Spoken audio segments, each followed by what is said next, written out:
their intent to provide remote public comment by contacting the clerk's office by noon on the day of the meeting. The public also has an opportunity to provide brief comments either by telephone or via Zoom from the fifth floor conference room in the municipal office building. Public comments will be allowed during each agenda item. Public and comments should be limited to the item at hand and per commission rules of procedure, and they should not include any rude or derogatory remarks, reflections to integrity, abusive comments, and statements as to the motives and personalities. I will now call this meeting to order. The Economic Development Finance Standing Committee for November 4th, 2024. And I'll ask the clerk to please call roll. Roll call. Wakes. Present. Lopez. Here. Burns. Here. Stites. Townsend. Here. Burrows. Here. Thank you, committee. Thank you, Madam Clerk. Ladies and gentlemen, tonight we have 5 action items, and I do want to welcome Mr. Wakes from the BPU board to the committee this evening. Our first item is the approval of minutes. I would entertain a motion to approve the minutes of August 14th and April 3rd of 2023. Wakes move. Approval. Townsend second. Okay, we have a motion and a second to approve the minutes from April 3rd and August 14th, 2023.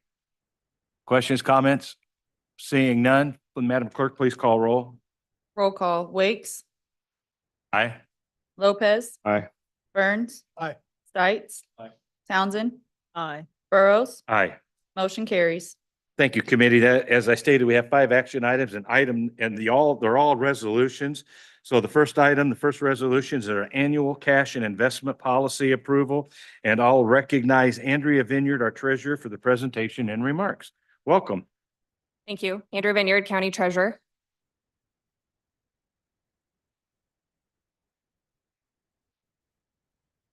I wanted to come forth. This is an annual process. Like stated, I am here to get approval for the cash and investment policy for the 2024 and 2025 active year.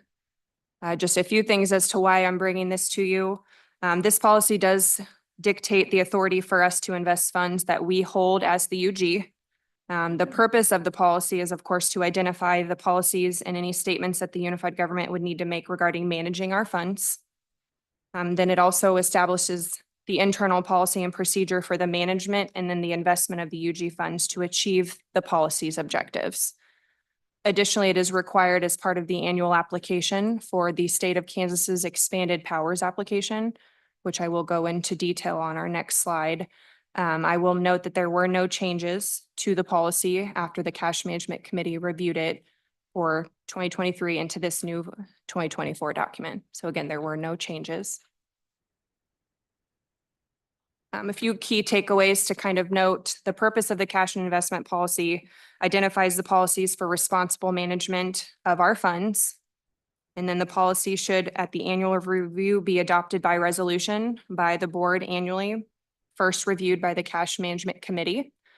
The committee does include both voting members and a group of non-voting members. The voting members are going to be the CFO, the clerk, the treasurer, chief counsel, and then our non-voting members are going to be the legislative auditor, our accounting manager, the cash manager, and a member of our municipal advisory with Baker Tilly. So that's the committee that sat and reviewed the policy before bringing it to you tonight. A few things within the policy that I find very important, not taking away from the whole policy as it stands, is the diversification rule. Just always keeping in mind that as part of our policy, we want to protect our funds by institution, both by market price and also by instrument and maturity date. So we are being diverse in multiple different stances, not just one or the other. Local emphasis is also something we keep very at the forefront of our mind when doing investments. A little more about that: that's offering all investments to go out locally to a bank that's either in Edwardsville, Bonner Springs, or Wyandotte County first before we go out for investment to any other agency. That is an annual review that we reach out to all institutions among those jurisdictions, inviting them to join our local emphasis list for active bidders. We did that this last summer. We did go to all institutions. There was 17 active. We got 9 back, and we have contacts from Townsend and a few other opportunities. As the new deputy comes on board, we'll go and meet. I'm planning to meet and hopefully get an updated contact for all of those institutions. You know, people change, things change. So we'll keep working on that. But again, that local emphasis is very important to keep those dollars funded here in the UG. That's the goal in the cities that we serve. Another key point is the collateral requirements. This is something that's been listed and in the policy since I can remember. The collateral is making sure that when we do invest, that we, as an institution, always get presented to have 105% of the deposits at any given time. We review that. That is a monthly review of the policy for each institution that holds dollars with us today.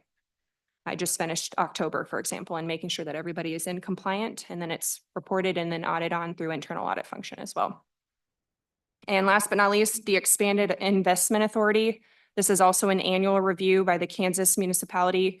They require that this document, the policy, is reviewed and approved by the board before we can expand our investment policy. What that means is Kansas allows us to go out to 2 years. Expanded powers authorizes us to do investments out to 4 years. Here last year, the long term was a very high yield. We would rather go that route than the shorter yield. It depends on the market, but if we don't apply and get approval, we can then not have those opportunities, which can continue to entice that additional interest that we've earned throughout those years. So that's one of the reasons why we bring this forth as well.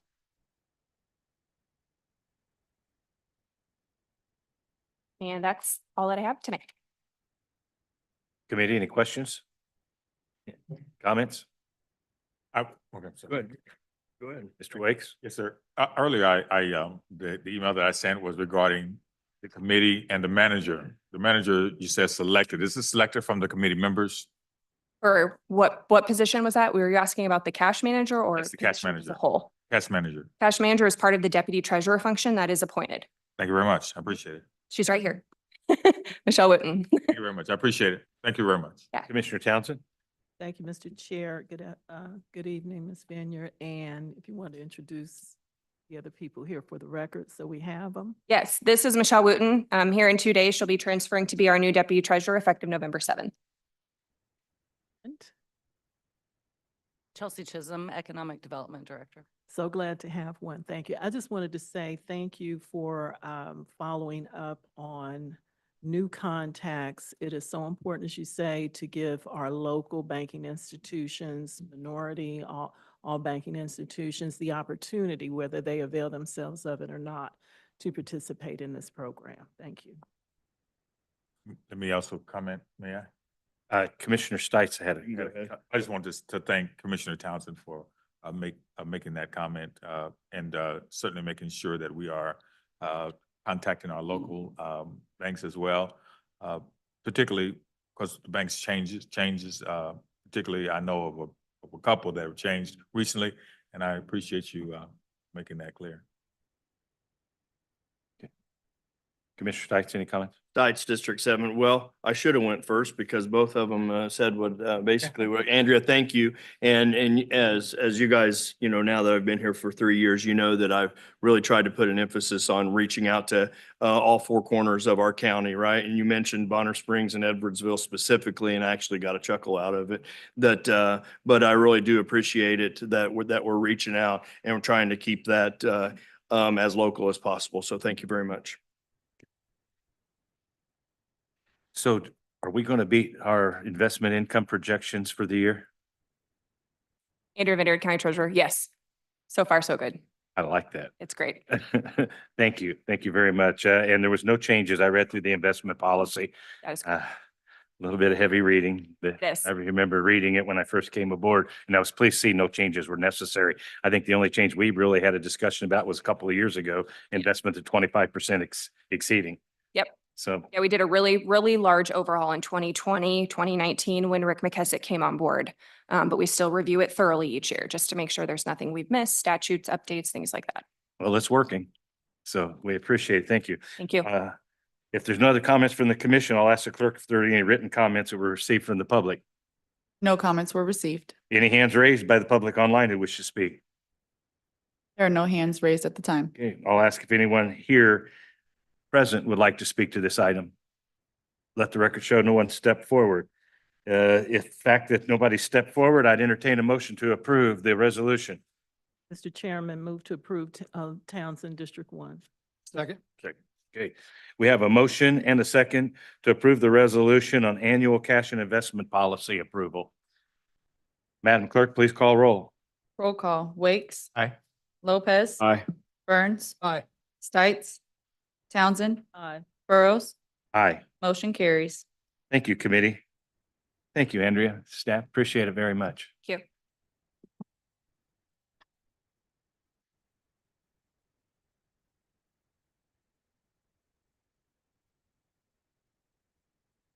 We're going to now move to the number 2 item. It's a resolution again. Third amendment to the performance agreement for the Criterion Development. It's the adoption of a resolution authorizing the third amendment to the performance agreement for a 232 unit commercial multifamily development located at the corner of State Avenue and 115th Street. This development is an agreement between the Unified Government CPC Land Acquisition Company LLC Criterion, delaying the commencement date until December 31st, 2025, and delaying the completion date until December 31st, 2027. I will now recognize Chelsea Chisholm, our new Economic Development Director, for the presentation and remarks. Welcome, Chelsea. Chairman and members of the committee, Chelsea Chisholm, Economic Development Director. Handed out today a project area of this development project. I think there was some earlier interest in that. You provided a very great overview of the project, 232 unit commercial multifamily development. The performance agreement contemplates the issuance of bonds for a property tax abatement in an amount not to exceed $62 million. This project is located within the Star Bond, American Royal Star Bond District. Original construction was scheduled to commence July 1st, 2023, with substantial completion on or before August 1st, 2025. And as you indicated, this third amendment would delay that until December 31st for commencement and completion December 31st, 2027. Also here, I have Kevin Wimpy with Gilmore Bell, is the city's bond counsel. He can answer any specific questions. And then Kurt Peterson's here representing the developer. Committee, any questions? Mr. Wicks. Sir, I'm glad you're here, sir, because I've been appointed to this board just this year. And all of the industrial revenue bonds that we issue, that we vote to issue, I don't know, maybe you can enlighten me. Does the unified government have a threshold on IRBs? Thanks, board member. Kevin Wimpy with Gilmore and Bell, representing the UG as your bond counsel. When you say threshold, do you mean, is there like a Limit? cap in state Yes, law Yes, limit? and do we have a goal within the unified government as to how many we will issue per year as to determine how much? Sure. So as far as a state law cap, now each of these come before you and they're granted or denied at your discretion or at the commission's discretion. So each project's independently evaluated like that. Good question. There are different types of bonds under state law that have certain caps based on assessed valuation or so forth, but industrial revenue bonds aren't subject to those certain caps. As far as any policy goals, so the commission does have an adopted tax abatement policy that exists and is sort of the guidepost for the commission and also developers who seek to develop that, review that policy that gets renewed and refreshed every so often as to the types of projects and the levels of incentives granted. Wonderful. And can you tell me how often we review those policies regarding the industrial revenue bonds? Is it annually or is it biannually or? It hasn't been annually. I think the most recent look at it has been maybe 2 or 3 years ago at this point. There's no set time to review? Off the top of my head, I don't think the policy sunsets or has a regular end. So there's no plan in place. We just, look at the project. It's based on the project, not necessarily, the threshold of the bonds or anything like that. We just look at the project and the merit of the project determines whether or not we approve or not approve. I think that's accurate. Yeah. Okay, thank you. That was my question. Mm. Thank you so much. Thank you. Commissioner Townsend? Thank you, Mr. Chair Townsend, District One. Good evening, council. I'll let either one of you add this. I was just looking for the real reason for the request for the amendment. Major change, let's see, beginning and completion. So just for the record, that was my main question. Good evening, Commissioner Townsend. Kirk Peterson here on behalf of the developer. This is pretty much what you've heard from most developers in recent times. This is for me all over the Kansas City metro area. 10% of the projects are able to find a way right now to move forward. It's a combination of construction pricing, interest rates, banks still being a little bit tight. We're very hopeful, and I don't mean just we, this developer. In the development community, we're very hopeful for 2025. And so that's why the request here has only been to provide another 1 year till the end of next year to start, because we're hopeful it happens now. Sometimes we're wrong when we get hopeful, but I hope I won't see you again on this project because they're ready to get under construction. They got a lot of money in this deal to get all the way through final plan. They want to do this project, so. Well, my crystal ball is in the shop this week, so my suspicion was it might have to do with that. So that was the one question I wanted to ask. Thank you very much. Yes, ma'am. Mr. Peterson, I remember that you asked for a year extension last year. It started out, we thought about a 6 month, but we went a year, and you wanted to ensure that we didn't have to meet every 6 months to do that. And the timeline has worked out perfectly. And so if this one works out as well as this last one did, but be cautious as we move into the fourth request. We're getting a little long in the tooth on the development, and it concerns us greatly when we come back with 4 or 5 amendments. But these are market rate apartments and developments. So, and I think that's what the community so sorely needs and is supportive of. But that's the only comments I have. I appreciate the 1 year extension to keep it uniform from what it was last year. If you start in July, these dates mean nothing until you get started. So I always enjoy to see you, Commissioner. I mean it. I appreciate our dialogues, but I do not want to see you again on this project, hopefully, except for ribbon cutting. So Yeah. thank you. that I won't take that personally. Kenny, any other comments? Stites, motion to approve is submitted. Townsend, Second. second. Committee, we have a motion to approve the third amendment to the performance agreement for the Criterion development. Before I move on, I do have to ask if there's anybody online that would care to speak to this item. No comments were received and there are no hands raised online. Thank you. Is there anyone present this evening who would care to speak to this item? Let the record show no one stepped forward. The motion we have a motion and a second. Madam Clerk, please call roll. Roll call. Wakes. Aye. Lopez. Aye. Burns. Aye. Stites. Townsend. Aye. Burrows. Aye. Motion carries. Thank you, committee. Thank you, Madam Clerk. Thank you, Kurt.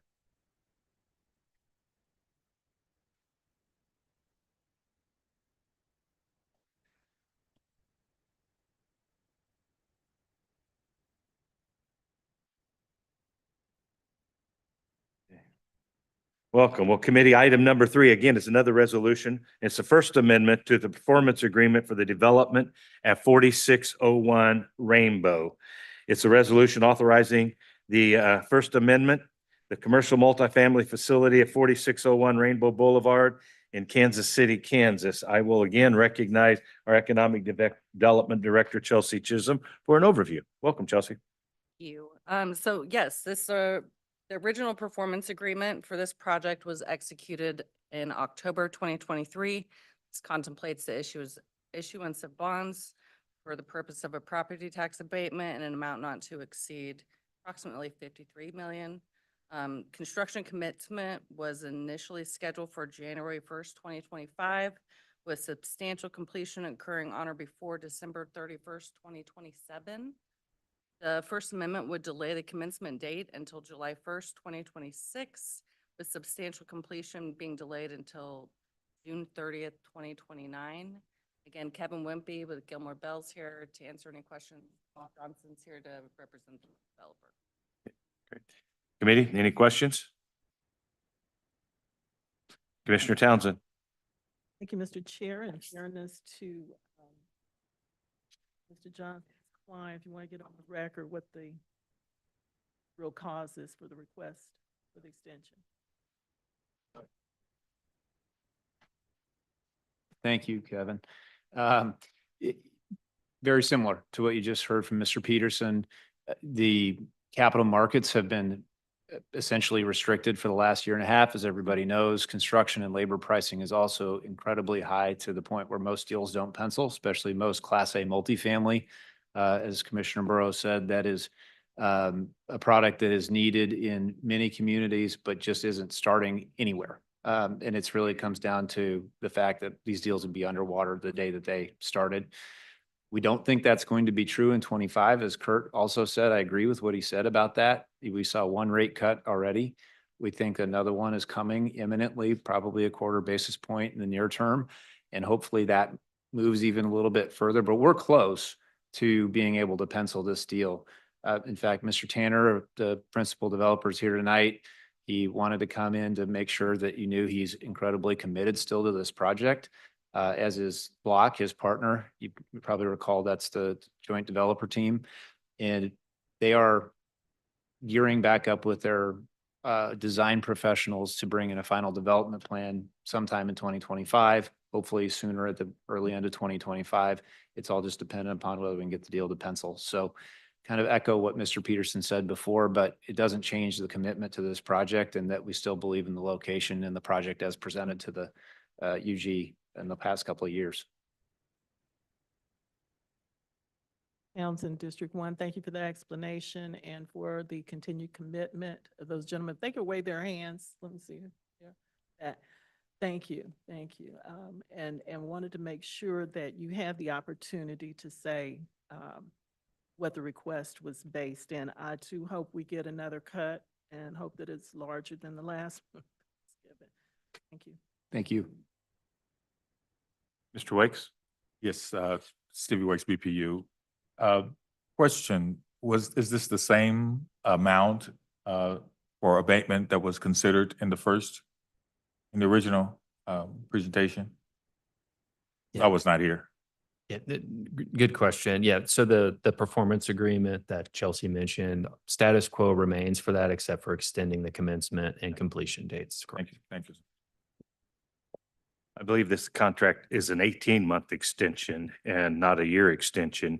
And it was brought to my attention that we have approved one other 18-month extension already due to the market and supply chain. So this isn't anything new. That I do appreciate your stick-to-itiveness and willingness to continue to invest in our community. Thank you so very much. Your first project is highly successful, so I only anticipate that this project will be the same. We agree. Thank you. Thank you. I'll ask if there's anybody, clerk, did we receive any comments from the public? No comments were received. Anybody online wish to speak to this item? There are no hands raised at the time. Is there anyone in the audience who wishes to speak to this item? Let the record show no one stepped forward. I will now entertain a motion for approval of the resolution. Townsend District 1, Mr. Chair, move to approve the resolution as submitted. Second. Madam Clerk, we have a motion to approve the resolution of the First Amendment to the Performance Agreement for the development of 4601 Rainbow. Roll call, Wakes, Aye. Lopez, Aye. Burns, Aye. Stites, Townsend. Aye. Burrows. Aye. Motion carries. Thank you all. Thank you, committee. Thank you, Madam Clerk.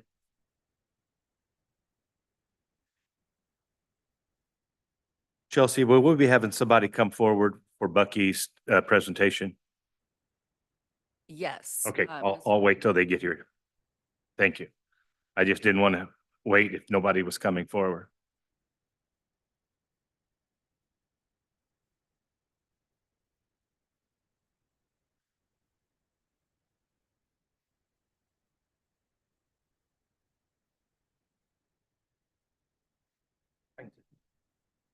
I can just sit on the end.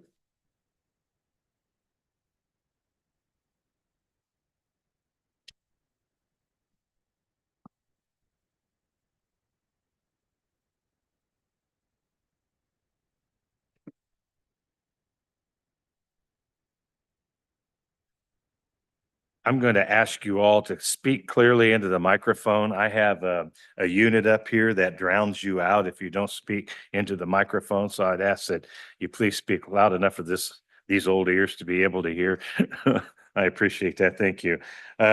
Committee, the next item on our agenda is the approval of a resolution authorizing the development agreement for Bucky's Family Travel Center to be located at 601 Village West Parkway in Kansas City, Kansas. I'll recognize our Economic Development Director, Chelsea Chisholm, for presentation and introductions and remarks.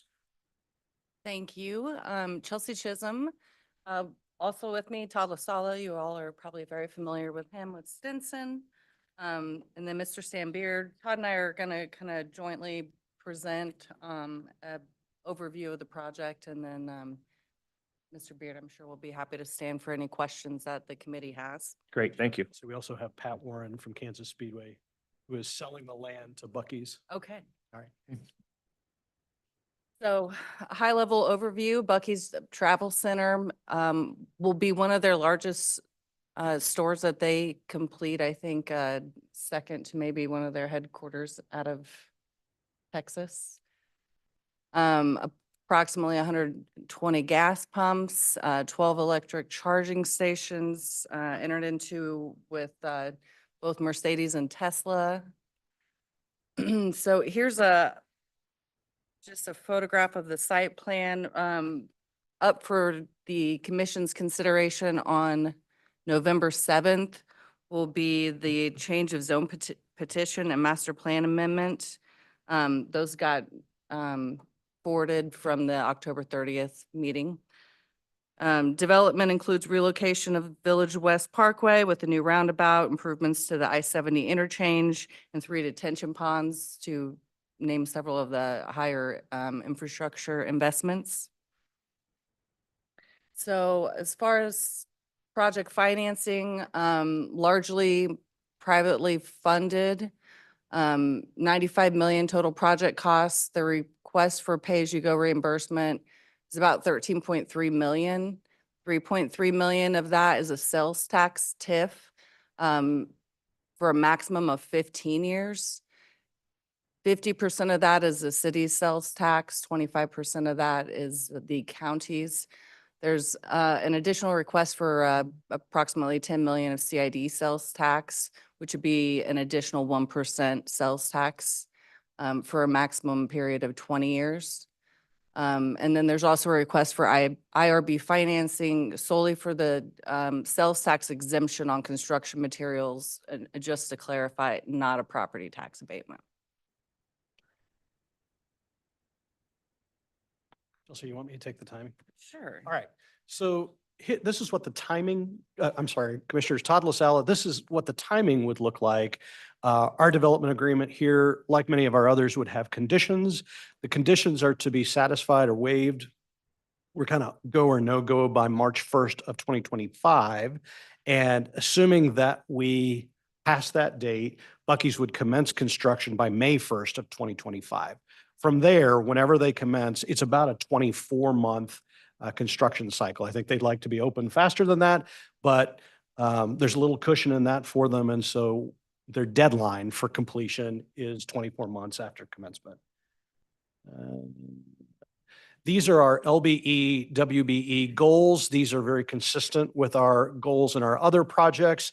This one does have remedies in it. If Bucky's fails to use best efforts to meet those goals, it would be a 10% reduction of both the CID and the TIF cap.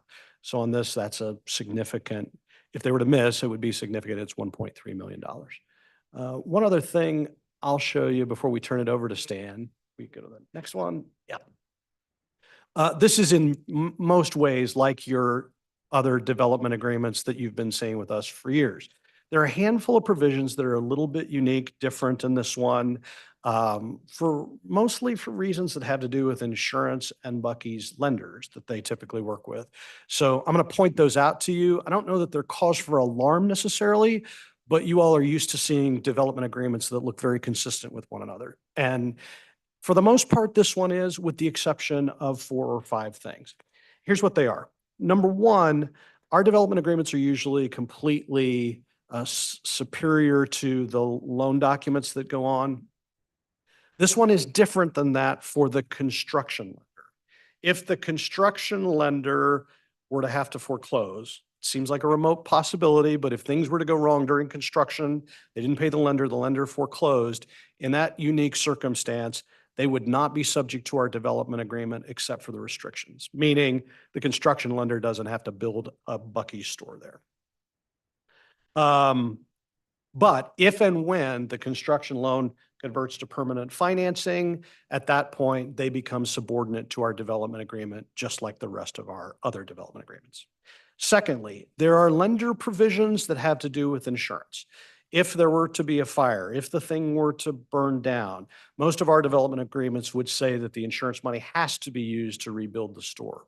This one's different than that. This one does not. This one says that if the lender's got requirements and if the lender were to decide not to put that insurance money in, the lender could sweep that and keep it for themselves. That's unusual for us. However, Buc-ee's development agreement would say that even if that were to happen, they would still come in and covenant to us that they would rebuild the store, which is the way we got okay with that provision. Two more. One, our environmental indemnity, we almost always get a very broad environmental indemnification. This site is a little bit unique because some of the land used to be owned by the unified government at one point, and Buc-ee's wanted to carve out that piece of the land and only that piece of the land from the environmental indemnity for the piece that the UG used to own. So it's pretty narrow. It's a carve out, but it's different than what we usually do. And fourth and finally, a specific performance. When you get to remedies, you can always sue somebody for money, but specific performance is your remedy where you can actually force them to perform under the contract and do something specific that is usually not about money.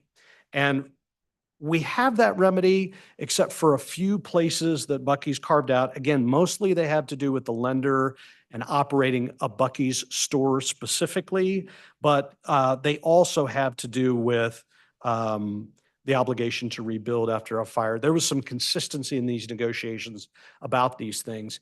If, however, we get to that point and we were to want to exercise that remedy but couldn't, the solution is we don't get to do that like we normally would, but then Buc-ee's has to return all of the incentive proceeds that we've paid them. So that was the compromise relative to that. So sorry to drag into the weeds a little bit about four things that are a little unique and different on this one, but you're used to seeing some consistency in these, and I felt obligated to share with you those four things. So other than that, it looks like the rest of your development agreements. Mr. Beard, would you like to take it from there? You bet. Thank you, Todd. I'm Stan Beard, Director of Real Estate and Development for Buc-ee's. We're excited to be at this point, and I'm here to answer questions. That's kind of it.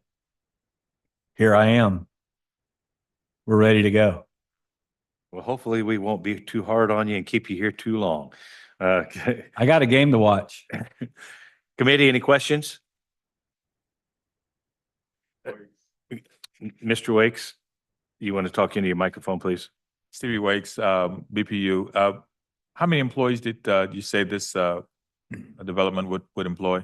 So when it comes time to make promises, I say that a minimum you can expect is 175. That is, we don't have an out-of-state travel center that has less than 200, 225.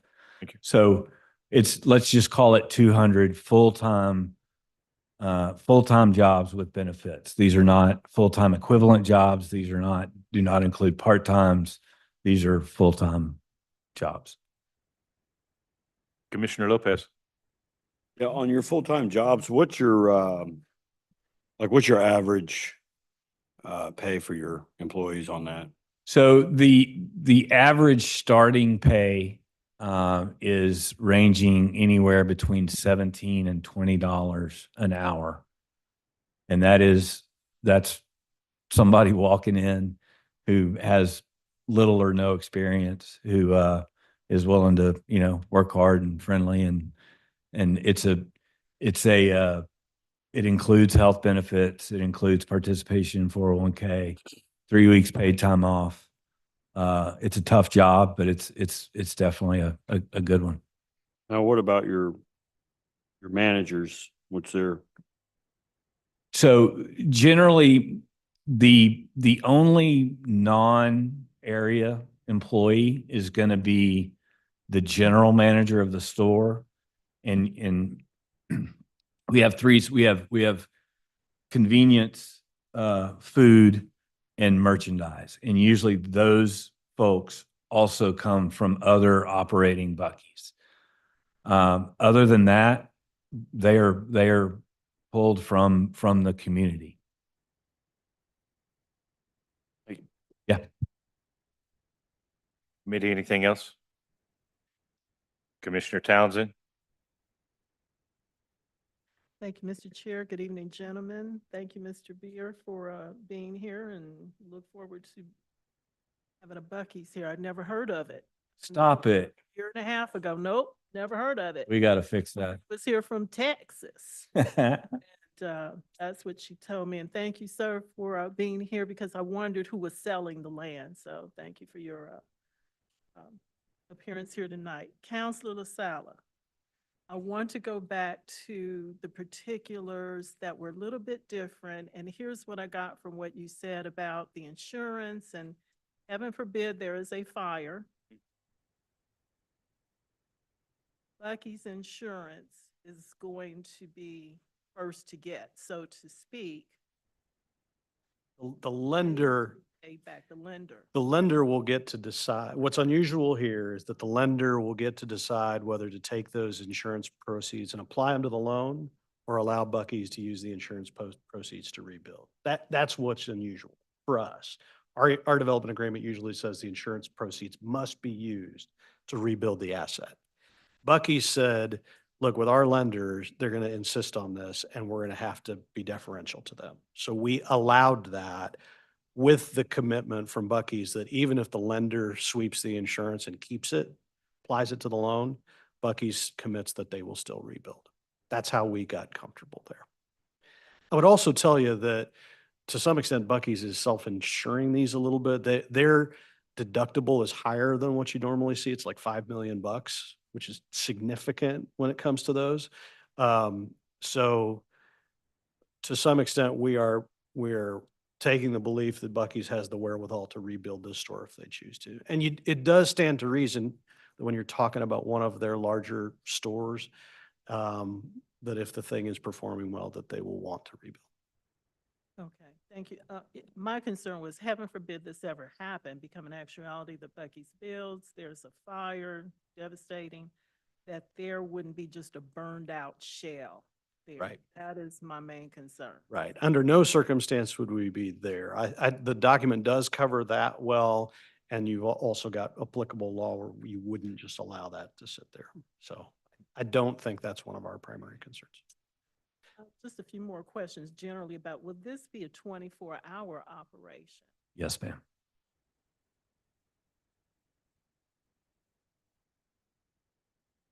I think someone already asked, one of my fellow commissioners, about how many employees total? Total employees, full-time employees is around 200. And we have some seasonal employees, but we don't count them in any of our matrix. Those are my particular concerns, so I hope things go well, and looking forward to seeing what Buc-ee's will be like here. Commissioner, one other thing I would share with you, just for what it's worth, even though there is not a store in our market today, this company does have fans. Like literally driving down the road today, there was a sticker on the back of somebody's car with the beaver, the Buc-ee's symbol on the back of it. So they apparently have a national following despite not being in our market. Well, my girlfriend is a Buc-ee beaver believer, I guess. So Amen. seen it on TV. She knows. I hope all goes well. And I want to point out, because we're sort of new to this market, is we are not a truck stop. So we're a family travel center. There are no tractor trailer business whatsoever. Your stores, will this store have like a restaurant in it? It's not a sit down situation, but we have some pretty good barbecue, fresh food. Everything that all of our fresh food is made in that store. Another reason why we have so many employees is because when you see freshly chopped up pineapple, it was somebody in the back who chopped it up. It didn't come to the store like that. And with regard to the size of the store, and how many Buc-ee's are there in the United States? Not enough, but we're working on that.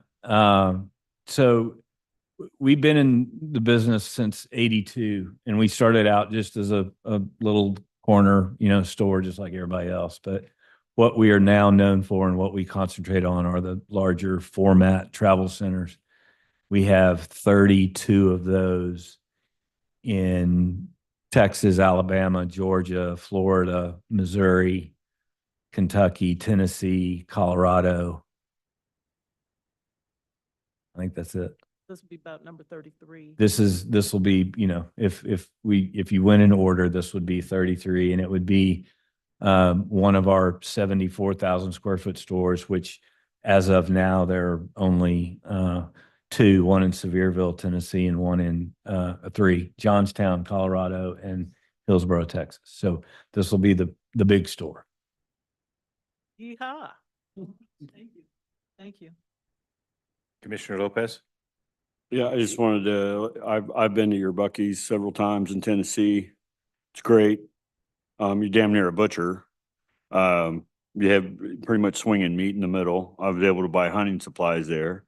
I loved it. It is the most cleanest place I've ever seen. I do have a couple of Buc-ee t-shirts, by the way. Thank you. Yeah, it's a phenomenal place. Appreciate that. So I just want to rehash what I've heard here this evening, just shy of a $95 million investment, just shy of $14 million with TIF being 3.3 million and the CID being right around 10 million. So we're just under the $14 million threshold. CID is a 20-year, TIF is, I believe, 7 to 10 year if it pans out the way it should. Both of these could pay off early if the reputation of your organization is what it is, and I anticipate an early payout on both. So I wish you much success there. Mr. Warren, do you have anything you want to add to this in discussion? No, excuse me, Pat Warren, President of Kansas Speedway. The only thing I'd say is Buc-ee's was not the first. We actually approached Buc-ee's about this because we have been approached by other companies that are in this industry about this location. And this has been a 4-year courtship about, Stan, is that about right?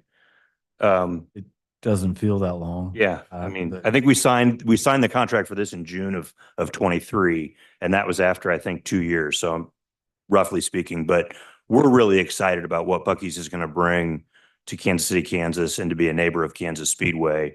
And we think they're going to be a great addition to the community, or we wouldn't be here right now.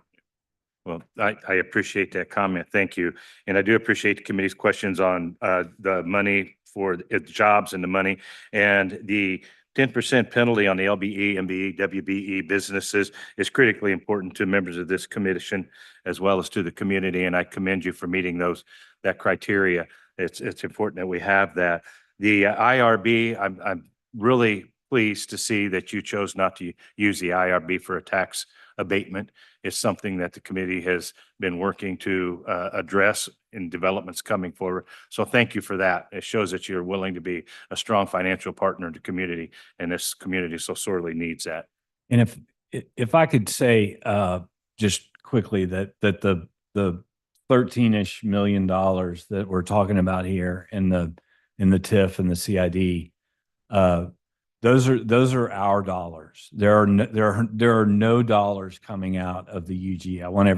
I want the community to know that. We're just getting paid back our dollars for putting in, what we plan are some pretty significant public improvements for the area. So I appreciate your appreciation on the IRB issue. We are a believer that we bring a lot to a community. We want to share some of what we bring, but we want to be a property taxpayer just like the next guy. Well, if I may, I'd just ask if you have any other development partners that feel that way, please bring them forward. I think we would like to have Commissioner Stites. Stites District 7, so it shot my whole idea of starting up a Chucky's. But no, you know what? This is in my district and you're welcome. I'm glad to see the quality development and the ask are not out there to where it's not something that is easy palatable for us. Todd, on the 3.3 million TIF, if we can go back to that slide, I would like to see so what is the projected payout time on that 3.3 to be paid back and then that go away? Because we talked about 50% going to the city and then 25% going to the county. That's exactly right. That's the amount that is pledged Okay. to the TIF. And it is the 15 years that we've been talking about is the outside date. That's the end of in the same way that 3.3 million is a cap, whichever were to happen first. You either hit that cap, which is most likely what would happen, Right. or you get to 15 years and you don't get to 3.3, then you're done either way. The projections are much faster than that. I think what Commissioner Burrows said is probably close to right. If you're in the 7 to 10 year window, I think that's fair. There's a chance that we blow the doors off and it's even faster than that and everybody'd like it. But I think to manage expectations, I would say that 7 to 10 years is probably very fair. And as Stan said a minute ago, he is right in that all of that infrastructure, Buc-ee's advances the money to do that day one. This is purely both vehicles, CID and TIF, purely pay as you go. We're not issuing any bonds. And the CID is all add-on tax on top. The portion you're asking about that does come out of the UG sales tax, it's 50% of the city and 25% of the county. Okay, great. So I'm assuming that in that infrastructure dollars that we're talking about, and if you want to go back, I think it's 2 slides prior to that, we'd be talking about that one.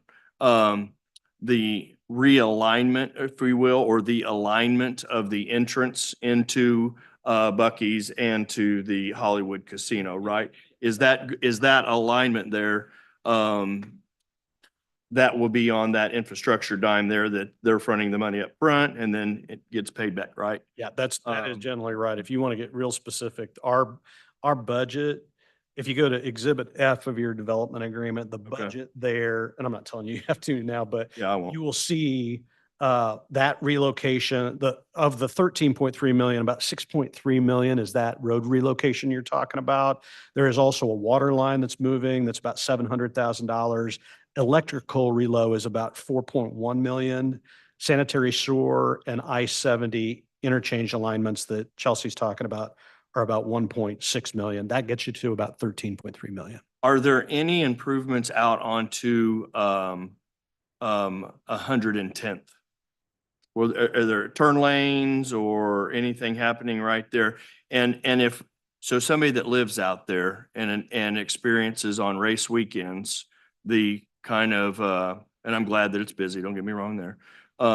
How will this play into whenever they're letting folks into the speedway, keeping people out of Buc-ee's, right, or in Buc-ee's? How will that work? Have you guys worked on that, in any of that? And I know we're probably getting a little further down into the weeds than we need to, but I'd be glad to meet with you on the side if you'd like sometime.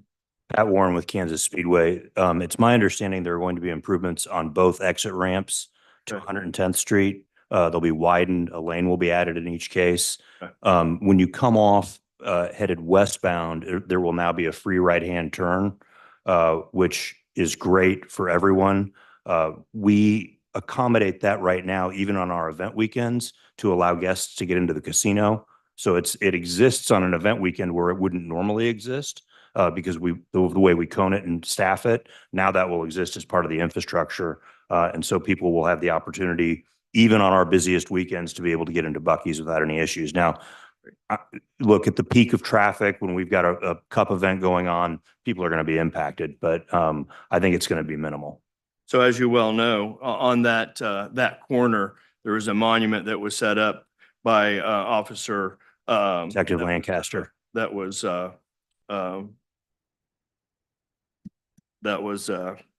killed up there, Detective Lancaster. So I'm assuming that there's going to be something in there to remember that incident and honor him, because that's very much important to people in this community. We are going to make certain that how he is honored is even way better than how he's being honored today. It's just a matter of There will be some type of permanent monument. We haven't reached out to the family yet, but we will.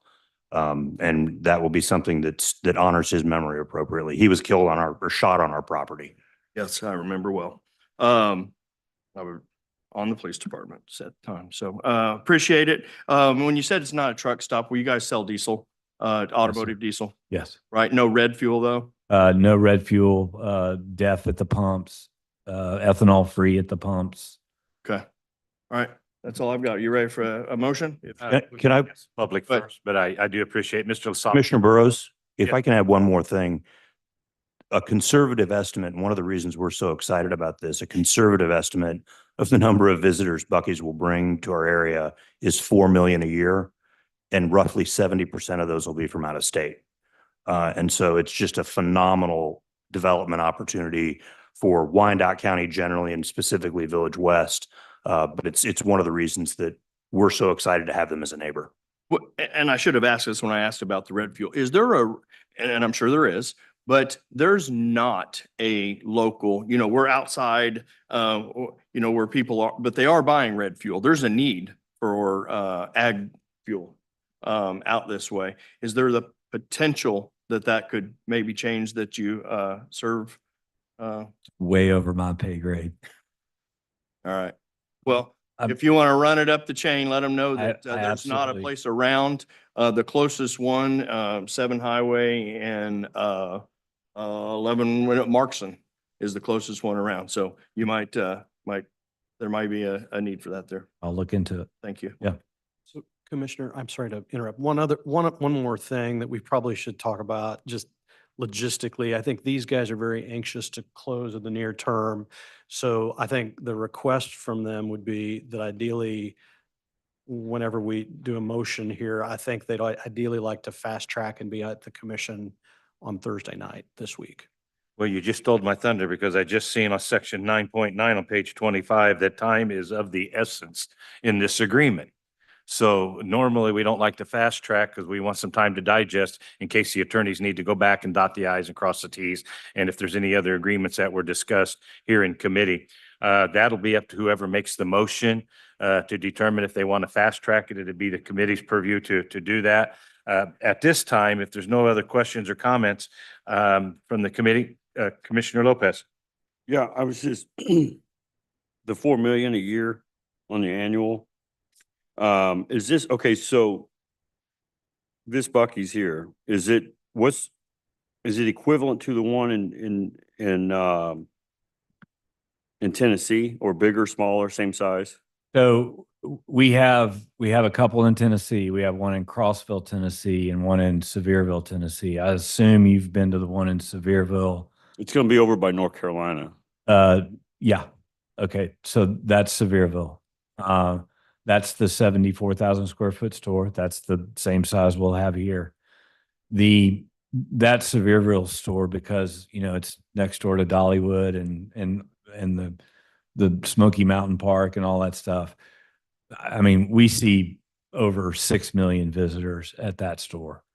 So as Pat said, a conservative estimate of 4 million is we're okay with that. And one of the reasons we're successful is that we are a destination. We're a tourism attraction as much as, anybody else is, in my opinion. And so most of the people who visit Buc-ee's already know they're going to go to a Buc-ee's before they ever get in their car. It's part of the trip. They spend 45 minutes, an hour inside the store, if that. I mean, it is an entirely different experience than any other travel stop as you've made clear. Oh, yeah, because I don't remember the name of it, but it's like the world's largest knife companies right down the street. That's where I buy some of my skinning knives from. Correct. Yeah. Yeah. Yeah, it's, so I mean, you said 6 million visitors a year down there at that? Oh, easy. Yeah. All right, thank you. Being no other questions, I'll ask the clerk if there are any written comments received from the public. No comments were received. Any hands raised from the public online who wish to speak? There are no hands raised at the time. Thank you. Is there anyone in the audience who wishes to speak to this item this evening? Please let the record show no one step forward. Committee, I will now entertain a motion for the approval of the resolution. Stites entertain or make a motion to accept as submitted and with the caveat that we fast track it to the full commission November 7th meeting. Second. District one second. We have a motion and a second, and if I heard the motion correctly, the motion was to approve the resolution authorizing Bucky's agreement with the unified government and to fast track it to our next meeting. Okay, clerk, please call roll. Roll call, Wakes. Aye. Lopez. Aye. Burns. Aye. Stites. Townsend. Aye.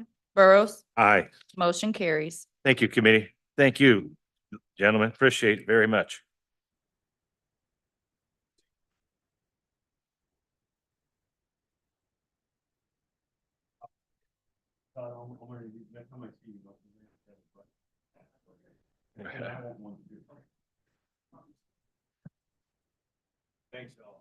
Thank you.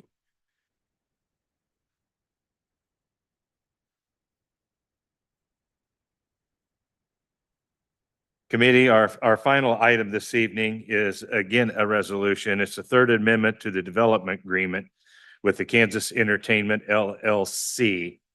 And I will now recognize Wendy Green from our legal department for his presentation and remarks. Thank you, Commissioner. Good evening, Commissioners. This is what we've done is listen to your concerns from the last time we were here. It was approved to go to the full commission meeting. It was removed from that agenda by the mayor, which under section 2.03 of our rules of procedures, he can remove an item that was approved at standing committee one time. And when he does that, it goes to the immediately preceding or the next available standing committee meeting. So that's why we have it here tonight, since it was removed from last week's full commission meeting. We listened to the concerns that were raised at the last meeting when we had the development team here, the ownership group, the Penn Entertainment, as well as the NASCAR, which it's a joint venture that manages the casino operations. And we made sure the language in the Third Amendment is clear to where they will be paying liquidated damages until construction of the hotel commences. And we made sure also to define what that was. What does commencement mean? And that's going to be in section 2 of this Third Amendment, which would be page 2 if you're looking at the actual amendment. Hopefully that's in the packet that you all received. So again, we made it very clear what commencement was and that they would be paying the liquidated damages until they commenced under this definition, the construction of the hotel. And they will also be contributing the $850,000 in charitable contributions. So they up to the $500,000 by $350,000 per this amendment. And I do believe, and I don't know if it was distributed, I'd hoped it was, but I'm not sure. The development team could not be here tonight. This wasn't on the radar that they were going to need to be. They have their shareholder meetings this week, so they simply could not make this meeting. They did submit written testimony to Commissioner Burrows. I made sure I got that to the clerk's office, and they would like it read on the record. Commissioner Burrows, if you would like me to, I can, or if we can have the clerk's office, however you would like that done. I would ask that either the clerk or someone read. I can read it. Wendy, you can read it. It does need to be read into the record. And I'll be more than happy to read it. If somebody else, if not, I'll have the clerk read it. If the clerk, do you have a copy of the letter? No. Okay. Then I'll go ahead and read it, Wendy, as chair. This was a written testimony of Jeff Morris on behalf of the Kansas Entertainment LLC Economic Development Standing Finance Committee dated November 4th, 2025, meeting agenda 4.5 in support. Chairman Burrows and honorable members of the Standing Committee, I respectfully request this testimony in support of agenda item 4.5 be read and accepted into the committee's record and reflected in the minutes at its November 4th, 2024 meeting. Prior to speaking to agenda item 4.5, please accept my sincere apologies for not delivering the testimony in person. Together with my colleagues, we're looking forward to being with you in person today, but are unable to attend. As you are aware, Kansas Entertainment, a joint venture between Penn Entertainment and Kansas Speedway Corporation, is the manager of the Hollywood Casino at the Kansas City Speedway, and the Kansas Lottery is the sole and exclusive owner and operator of Hollywood Casino. By way of context, in 2007, the Kansas legislature authorized the Kansas Lottery to own and operate 4 casinos in Kansas, including one in Kansas's northeast region. On June 25th, 2007, the citizens of the unified government of Wyandotte County, Kansas City, Kansas voted to approve hosting the Northeast Region Casino with 80% voting in favor of the measure. In June 2009, the unified government approved Kansas Entertainment LLC as the manager of that Northeast Region Casino on the Kansas Lottery's behalf. On August 25th, 2009, the Kansas Lottery formally selected Kansas City Entertainment as the manager of the Northeast Region Casino. On September 8th, 2009, the unified government and Kansas Entertainment LLC entered into a development agreement. And on February 3rd, 2012, Hollywood Casino at Kansas Speedway opened its doors. Prior to and since our grand opening, Hollywood has been and remains a proud member of this community and one of its largest drivers of revenue for the unified government economic development in the region. We were incredibly proud to utilize locally owned businesses for nearly 50% of the construction of Hollywood Casino, and equally honored to have 30% allocated to women-owned businesses and 16% to minority-owned businesses. This is in addition to currently maintaining strong, diverse vendor partnerships for the operations of our facility, of which 24% are locally owned, 15% women-owned, and 7% minority-owned. Since opening, Hollywood has paid $66.7 million in local property taxes and fees. Hollywood has also contributed $32.4 million in gaming taxes to the unified government and provided $14.8 million in funding for charitable and community organizations. Notably, Hollywood has also dispersed over $290.6 million in payroll and benefits to our team members. As mandated by Kansas law, the unified government annually receives 3% of Hollywood's casino gaming revenue. In addition to this mandated revenue share, Hollywood also contributes the following directly to the unified government on an annual basis as agreed to in our development agreement. An additional 1% of Hollywood Casino's gaming revenue, $500,000 to the 3 non-host school districts, $500,000 to fund Wyandotte County social services and charitable community activities, $100,000 for the use of the unified government parks and recreation, $25,000 to be distributed to the Convention and Visitors Bureau, $10,000 to Wyandotte County Chambers of Commerce, which is to be distributed to the Kansas Area Chamber, Bonner Springs, Edwardsville Area Chamber, Kansas Black Chamber of Commerce, Women's Chamber of Commerce, Kansas City, Kansas, Asian American Chamber of Commerce, and Hispanic Chamber of Commerce. Importantly, Hollywood generates all these benefits to the unified government and this community without any public incentives, tax increment financing, or any other assistance from the unified government or any government entity. As discussed in depth before you on September 30th, Hollywood is again before this committee seeking your approval to be heard before the Board of Commissioners on an amendment to the September 8th, 2009 development agreement, removing the sole remaining barrier to Hollywood being able to construct a minimum 125 guest room hotel. Again, we expect significant benefits for the unified government with the development of our proposed hotel and accompanying development agreement. If agenda item 4.5 is approved, over the next 10 years alone, we will project the following direct benefits for the unified government. Maintaining the annual 4% of gaming tax revenue, which is expected to rise with increased visitation due to the hotel.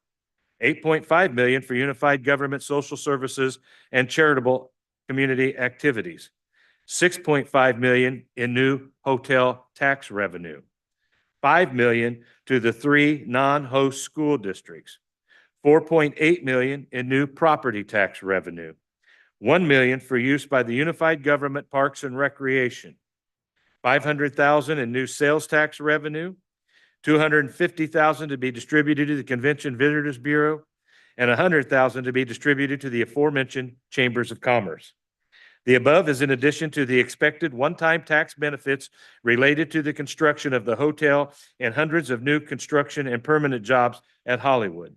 Again, like all aspects of Hollywood's operation, the prospective hotel will be developed without any public incentives, tax increment financing, or any assistance from any government entities. Hollywood's request to this committee has not changed since our favorable vote on September 30th, except that, per the committee's direction, Hollywood collaborated with the Unified Government's Legal Department to clarify the hotel construction timing and penalty payments consistent with the discussions held on September 30th. We understand this revised third amendment to the development agreement was circulated roughly 1 month ago without comment. We are hopeful the lack of comment was agreement that the revised third amendment to the development agreement properly addressed the concerns raised at the committee meeting on September 30th. Outside of this committee directed clarification, Hollywood respectfully submits that the discussion held on September 30th, 2024 remains accurate and complete, and this matter is ripe for consideration by the full Unified Government's Board of Commissioners. On behalf of Kansas Entertainment, Inc. and my colleagues, thank you for your efforts and consideration of Agenda Item 4.5. It is my sincere hope that I, along with my colleagues, will be with you in person at the full commission meeting on November 7th, 2024, to again testify in support of this important economic development project in Wyandotte County. Wendy, did I cover the document as stated?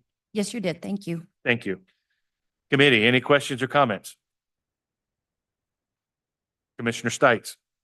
I'm sorry, Commissioner Lopez. Yeah, okay, so the decrease in number of hotel rooms from 250 rooms to 125 rooms. I think they're going to shoot themselves in the foot, but especially what Buc-ee's is going to bring in. Well, and they've left, the way that they are going to do the construction, the footprint is there for them to be able to build more than that. They're going to start with that number of rooms, but then they can build onto that once it's done, if they see that their demand is going to be there. Well, They won't have to go back and redo fittings or redo any type of connections. All that will already be there. because it looks like the demand is going to be there from the get-go. They're going to shoot themselves in the foot, especially with Margaritaville going in with all those hotel rooms. Okay, thank you. Mr. Wakes, No problem. Commissioner Rose, why is this coming back to the committee? It was referred back due to the fact that we had asked council to go back and look at the agreement. I think there was questions and comments raised by committee in reference to the penalty phase during the construction time.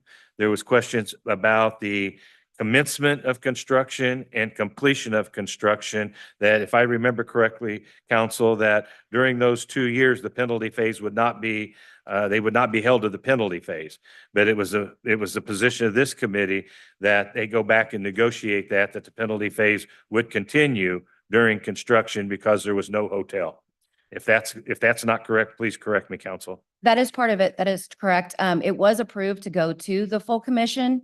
And we did make those changes. So that version of the amendment that would have clarified what commencement of construction meant, and that clarified that the liquidated damages would be paid through the commencement of the construction. That would have gone in front of the full commission, but it was removed from that full commission agenda by the mayor, which then sent it back to the standing committee. Mr. Wakes, you have another question? That was the question. You said the mayor sent it back. Mhm. And for what purpose? Council, do you? He wanted further discussion. He sent out a couple of memos wanting the committee to consider a couple different items. And that was why it was sent back. So I did read, Mhm. and I haven't heard it yet. That's why I was asking. Mhm. Why was it sent back? You know, what are we considering tonight? Because it sounds like the same stuff that we did before. So why are we looking at it again tonight? And so what I read was that there were some suggestions for alterations of the amendment, and we're to be considering that, and I haven't heard it yet. That's why I asked. Right.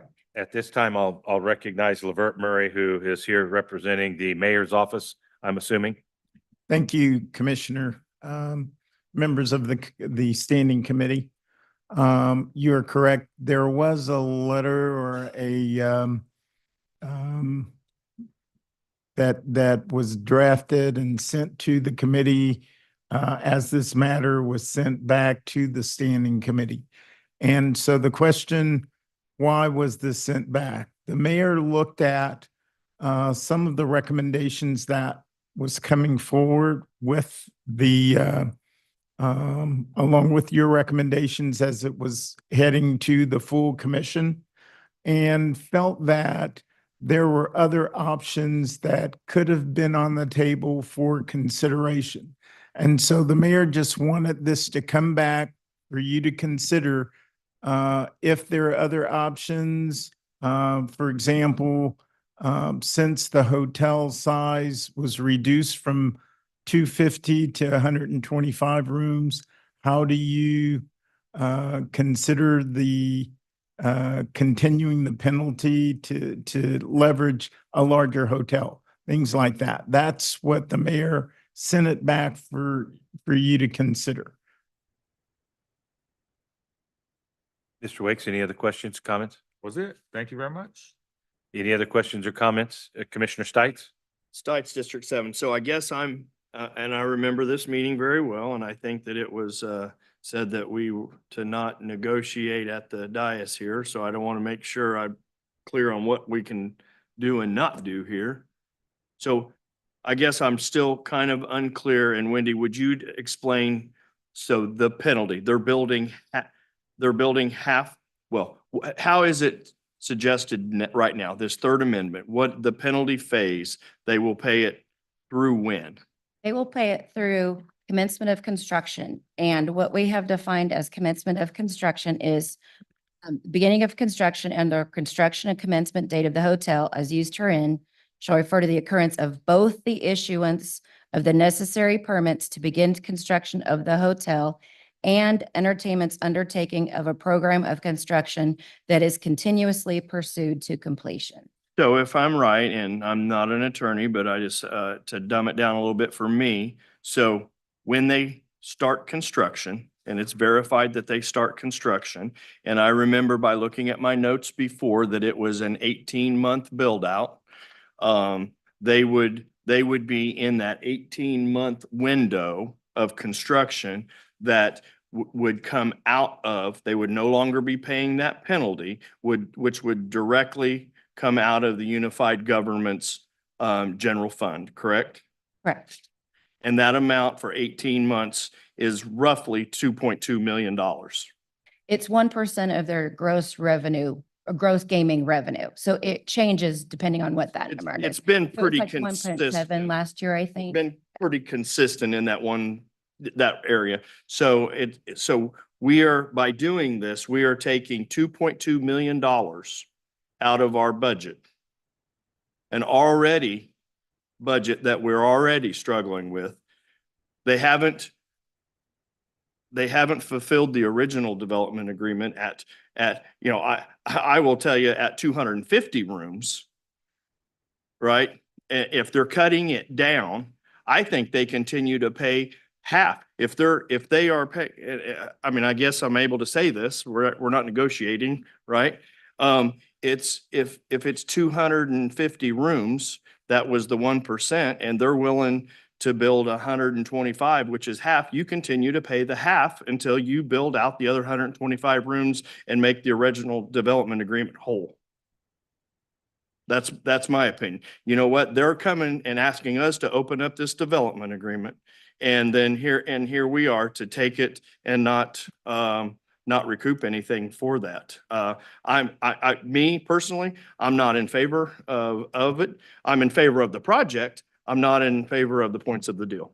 And I guess that's all I have to say for right now. Thank you. Commissioner Townsend, and please speak into the microphone. Thank you, Mr. Chair. Townsend District 1. I had a different interpretation of this. At our last meeting when this came up, Penn was not going to continue to pay what was roughly $1 million for their delay in building the hotel. And I was here when that was originally worked into our budget back in, I don't know, I came in 13, so it was within a couple of years after that. But on what I'm looking at here, they have agreed or willing to agree, as long as the hotel is not constructed, irrespective of the size, to pay that liquidated damage. So that is very different than what they came to us with last month. Councilors, am I interpreting that correctly? They are going to pay it until they begin construction of the hotel. And if they that don't- could be by 2027, if they're lucky. It could be later, but they will continue to pay that liquidated damage until construction as it's defined here begins, correct? Partly correct. Mhm. They have extended the date that they will begin construction, because the original development agreement had a defined date when they would begin construction and then liquidated damages would set in. And so their construction commencement date is December 31st, 2026. So they will keep paying these liquidated damages until they commence construction as it's defined in this amendment. And then if they don't begin construction by that December 31st, 2026 date, they just keep on paying their liquidated damages. Well, that is my Mhm. understanding. Whatever I said, that was my understanding. Correct. I must have misspoken in some way, but that is my understanding. Whether they meet that December 31st, 2026 build or not, if they have not, they will continue to pay that liquidated damage. Correct. Okay. The other thing that apparently is different than when we last met with Penn a month ago is that what we commonly call the Casino Grant Fund, which was about 500,000. They have up to 850,000. That's correct. Correct. Okay. And my recollection, when there was a lot of discussion about the decrease in the size of the hotel rooms, is that that decrease was based on recent information they had determined from a study that said we cannot be profitable, so to speak, with the 250. The market now is bearing 125, but they have some leeway, I guess, to build more. But to me, it would not make sense if the market analysis that these professionals have done are saying we cannot be profitable with 250 room hotel, then why build it? We want them to be successful. So if they can be successful at 125, that's their call. I also remember asking about who they hire and some other things, and that was outside of this agreement. So there are some things that are just outside of this agreement. So my interpretation of looking at the mayor's letter, I think I've addressed those first 2 points. They've increased it to 850. But I think he was looking for some kind of increase that would increase the 850, which they've $850,000, which they've already agreed to do, to $1 million. That was a lot of information in what Chairman read. Did they address that point in there? I read, if I may, Commissioner Townsend, they sent this letter to all of us, I believe, but they also sent it to me to read into the record or have it read into the record. I chose to do it because I figured there would be questions, and I have the sheet open to what they're agreeing to in financial agreements, Mhm. that the whole contract is in the book and that you have before you in hard copy, and all the new language is in red. And that is in there. It's not very heavy reading, but it is important because it does take up the committee's position. If I may, I'll go back over it again. They were paying an annual 1% of Hollywood's casino gaming revenue, as council stated. Maintaining the annual 4% of gaming tax revenue, which is expected to rise with the increased valuation due to the hotel.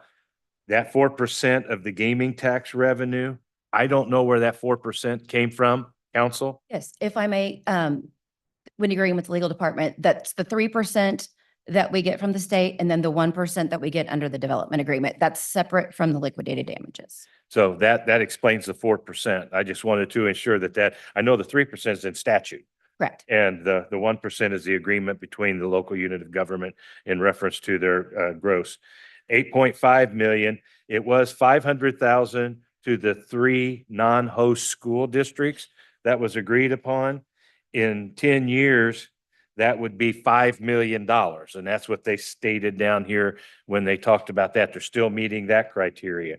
500,000 to fund Wyandotte County Social Services. They are bumping that up to 850 a year from the 500 that they were 1,000, the 500,000 they were paying. So that 8.5 is the 850 over 10 years. I'm just breaking these down by category. $100,000 for the use of the Unified Government Parks and Rec. That is what they were paying in the 5 years. They will be paying 1 million, or in the 10 years, I'm sorry, to be $1 million. So that $100,000 that they were paying times 10 equals $1 million. The 500,000 in new sales tax revenue is not included in the upper level. So in the original agreement, because we didn't have the sales tax out there. So if there's no other questions, I'll just stop there. Wait a minute, let me finish. Thank you for that. I guess what I was really addressing was, I guess the mayor's suggestion, maybe Mr. Murray can talk more about this. 850,000 is currently what Penn is willing to give us for a casino grant fund, which is a $350,000 increase over what we had been getting. That's correct. Oh, as I'm reading the October 16th letter, I guess the mayor is wanting this to be $1 million. Hopefully that difference to go to food kitchen, centralized support. So my question is, maybe council could, was this particular letter shared with Penn Gaming or not? Do we Yes. know? Okay. Yes, I did share both of the memos And that the mayor sent to the commission with them to see if that was something that they can do, and they could not do that. It was also up to the Kansas Lottery, because that is the owner of the casino. They are the management company, and the Kansas Lottery also said, no, this is what the agreement is. That's what they could do. So they have increased it. They did, $350. right, Oh, right. so But they could not do the cannot. additional 150,000.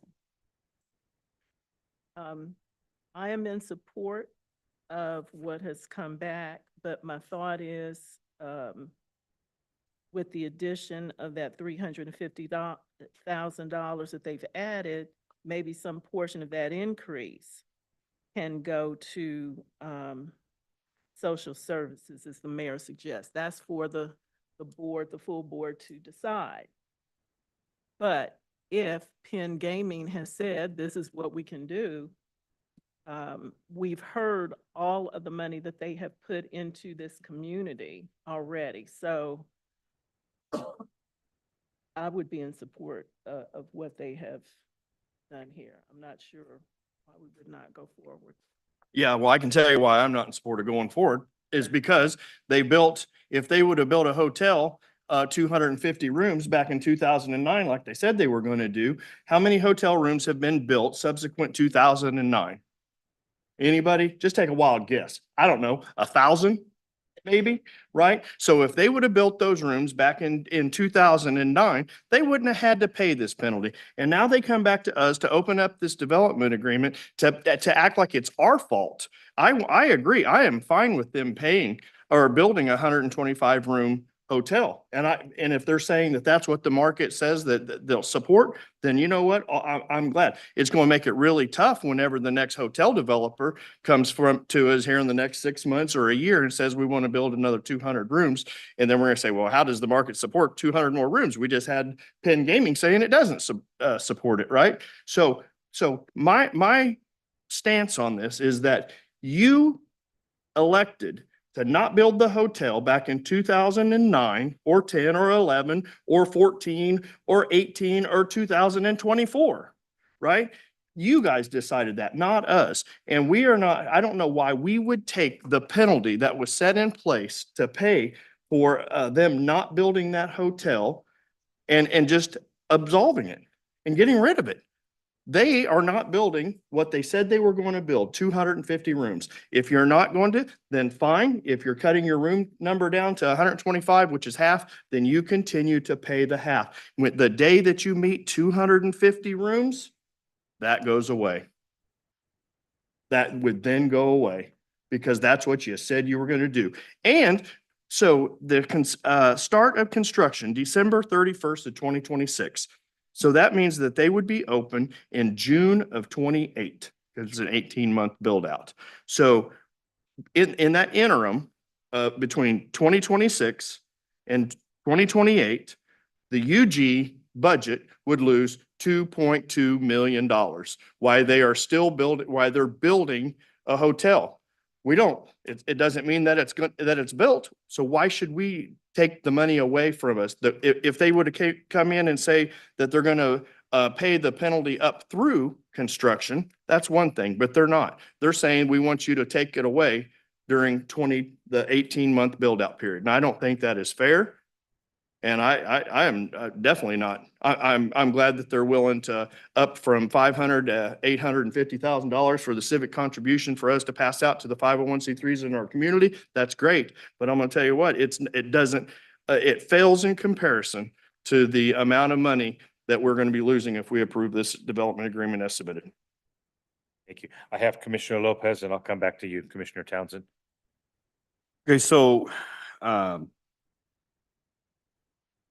why don't we just keep finding them until they build the full 250 rooms? You know, just keep doing that. And then, let's say they just go do the 125 rooms. Okay, well, where are we going to be at when they're realized that they shot themselves in the foot and they need to keep building another 125? Where are we going to be at with them then? Are we going to be right back here? Or I hope not. I mean, what we could do is just keep finding them until they finally build the whole 250 rooms, regardless. So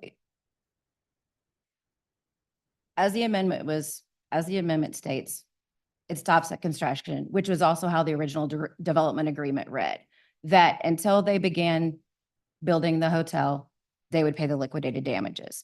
And as soon as they began construction of the hotel, those liquidated damages would stop. That's the original. And it was the 250 rooms. That is absolutely correct. Yes. But the way the language under the original development agreement is that once they began construction of the hotel, the liquidated damages stopped. And that's how this amendment continued that language, that once they began construction of the hotel, the liquidated damages stopped. So- Again, it is just the 125 rooms, but the same type of provision is in this amendment that was contemplated in the original development agreement, that once they begin the construction, the damages stop. And again, they wouldn't have to come back to build on more rooms to this committee. They would have to get whatever other approvals they would need, through our code process and our permit process, but they wouldn't have to come back to this committee because they could always build more. They wouldn't need to change the development agreement for that. Okay, so let's just keep finding them until they build the 250 rooms, be done with them.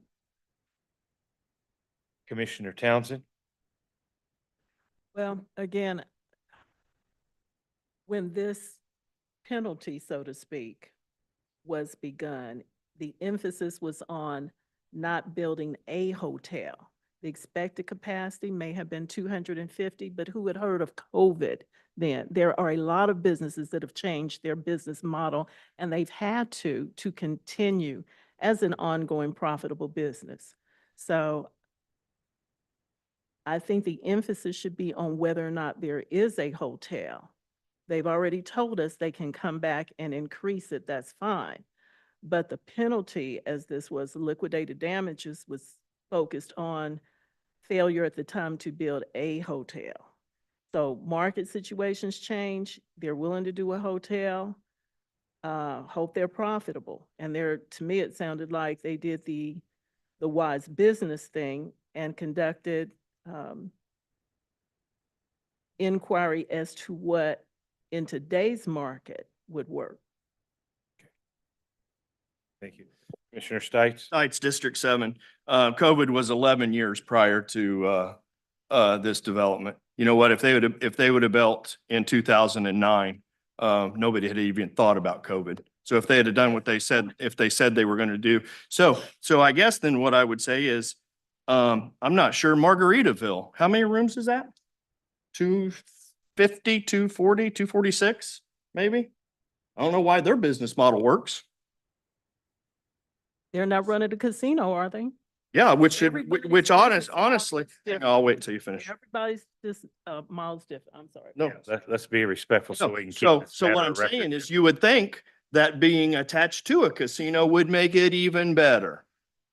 Not worse, that you have a casino attached to the hotel. I want them to be profitable. I want them to build out the whole 250 rooms. I would be glad if they could get there.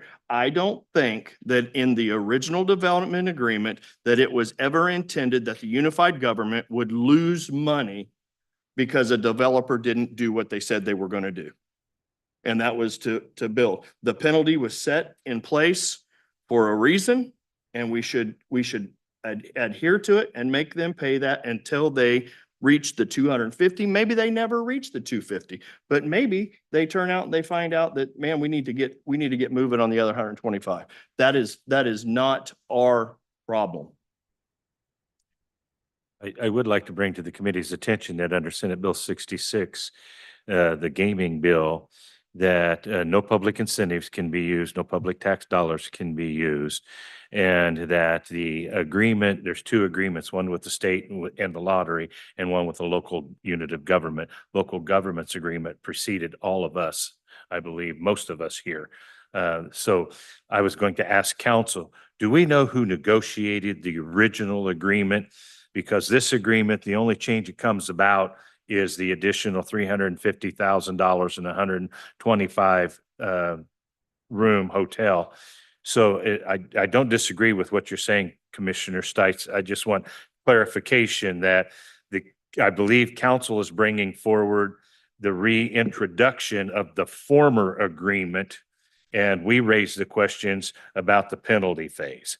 I don't know if it was insightful on their part or not insightful, but we have a duty to ensure that we look out for our community's interest. And so if council, do you remember who maybe have negotiated that contract? So when it was originally done, it was, I want to say it was a product, it was the unified government, but it wasn't Penn Entertainment. That was the original, one of the partners in Kansas Entertainment Ownership Group. It was the Kansas Speedway Corporation, but it was a different company that manages casinos. It wasn't Penn Entertainment. And the unified government is mentioned in it, but the unified government is actually not, we are also a signer on it. So it was negotiated by the unified government and it was negotiated by Kansas Entertainment. But again, the makeup of Kansas Entertainment at that time was different. As you remember through their testimony, Penn stated they acquired the original agreement. I'm just trying to break it down so that we can get to how this all came about, because I would think it would be remiss of us to make accusations to our council for failing to address our concerns when it was already in the original agreement. I want to be fair to council on this. So I just want that to be a point of order. But please, Mr. Stites. And I do agree with you. I mean, and I appreciate that. We didn't ask to go and open up the development agreement. And gaming did. So if you ask to open up the development agreement, all items, all points of that development agreement are now open for discussion.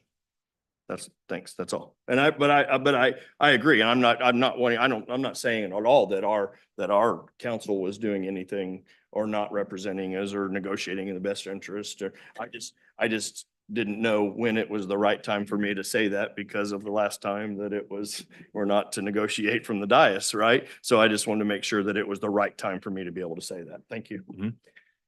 Mr. Murray, you have a few more comments? Yeah, Lavert Murray, Chief Economic Development Advisor.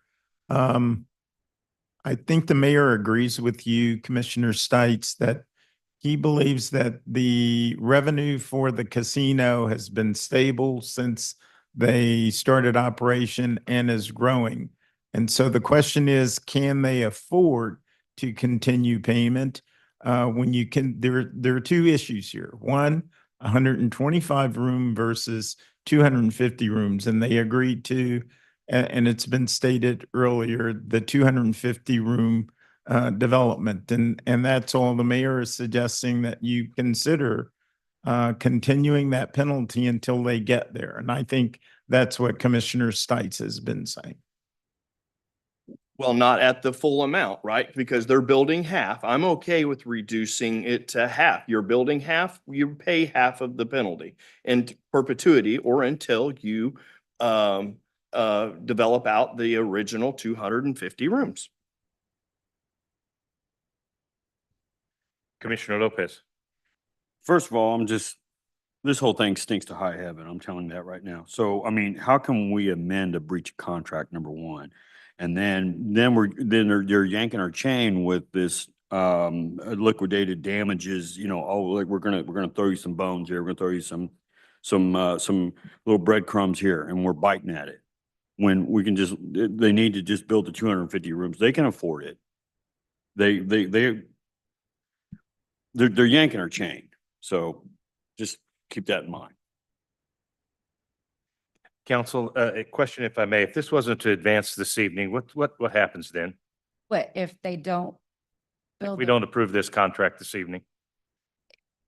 It could jeopardize whether or not they get their renewal on their facility gaming management agreement. And if they don't get it, I don't know if there's another gaming management company that wants to come up and manage the Hollywood Casino. So there has to be a management company for it. So it could jeopardize their renewal. They are one of the 4 recipients of a gaming zone. There was 4 specifically spelled out in Senate Bill 66. The Northeast Gaming Zone was the Kansas City, Kansas area, Wyandotte County zone. The closest competition is the Argosy across the river in Kansas City, Missouri, which I believe Penn is also a partner. So we know the quality of casinos they build and the quality of amenities they're willing to build. I would hope that they would consider continuing to invest in the local hotel for the benefit of a destination location in Wyandotte County, especially with success we've had out west. If there's anything else, please bring it up, because if not, I'm going to call for a motion here shortly. Commissioner Lopez. All right, Council. So you're just saying that this does not pass. It could what? Well, it could, and I don't know this for a fact. Right. No, I get it. So they are under a contract with the Kansas Lottery. The Kansas Lottery owns the casino, and they are the management company that manages the casino for the Kansas Lottery. So that is coming up for renewal. That goes through to 2027. So if they don't get a hotel, if they don't start building a hotel, I don't know if that's something that the Kansas Lottery is looking at. It could be. So if they don't get this agreement and they don't build a hotel, that may impact whether or not they get their renewal on the gaming facility management agreement that they have with the Kansas Sounds Lottery. like if I'm not sure. if all that goes down, then it's going to force their hand to build the 250 rooms. And for that, I don't know either. Mr. Wakes. Also, haven't heard enough about the $150,000 ask. I think $150,000 is a small amount to ask of them, particularly when it involves taking care of our energy community.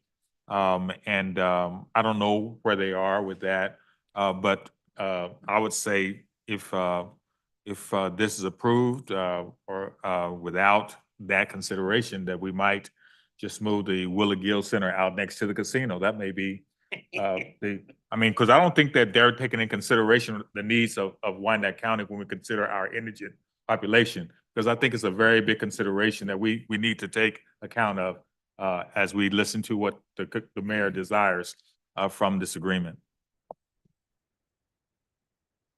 Any other comments or questions? Hey, I believe this is a poker play, okay? And they're just gonna force their hand to build a hotel like they were supposed to from the get-go. So, Council, I believe there was one other request too, and that was that a letter of support come from the commission for their management contract to be considered by the governor's office and the lottery, if I remember correctly. Yes, that's in the resolution portion. Was that in the original agreement? That was what was before you last month. We did indicate support for that in, when we did the development agreement, correct? Way back then. And I don't know if it was in the form of just a resolution or a letter. The question I would have on that, would every commissioner have to sign that, or would just the mayor and the administrator have to sign that document in support of the management agreement? That could be done by administration or by the mayor. It wouldn't need to be by full commission signature. Thank you. That question was asked of me. I wanted to Mhm. sure we had an answer. I will, if there's no other questions or comments from the committee, Commissioner Townsend. I do have one that's more hypothetical since the issue was brought up about their, is it licensing It's their gaming facility management agreement. facility? Mhm. If for some reason Penn no longer gets that and another entity stepped in, they would come in under a different development agreement, or would they come under Penn's development agreement? We wouldn't have any agreement with any entity that ran that. This development agreement is solely contingent on Kansas Entertainment LLC being the management company that manages Hollywood Casino. We would have absolutely no agreement with whatever entity manages the casino if it wasn't Kansas Entertainment LLC. So there wouldn't be any discussion about casino grant funds, a hotel of any kind, nothing. They're not taking over what. We'd have to start from scratch, correct? Yeah, as they stated earlier, the 3% revenue sharing is in Senate Bill 66. It's matter of statute. The 1% penalty phase was negotiated by the local unit of government in addition to the state agreement. So that's how we're here, and we're talking just basically about the 1% with the additional monies that I read to you in comparison as to what they have offered in past to what they're offering now. And so I think that's about as clear as I can, as clear as I can make it. But if there's no other comments or questions, I'm going to ask the clerk if there were any comments received from the public. No comments were received. I'll ask the clerk if there are any hands raised by the public online who wish to speak. There are no hands raised at the time. Great. I will ask the clerk if is anyone in the audience here who wishes to speak to this item. Let the record show no one stepped forward. With that, I will now entertain a motion for approval of the resolution.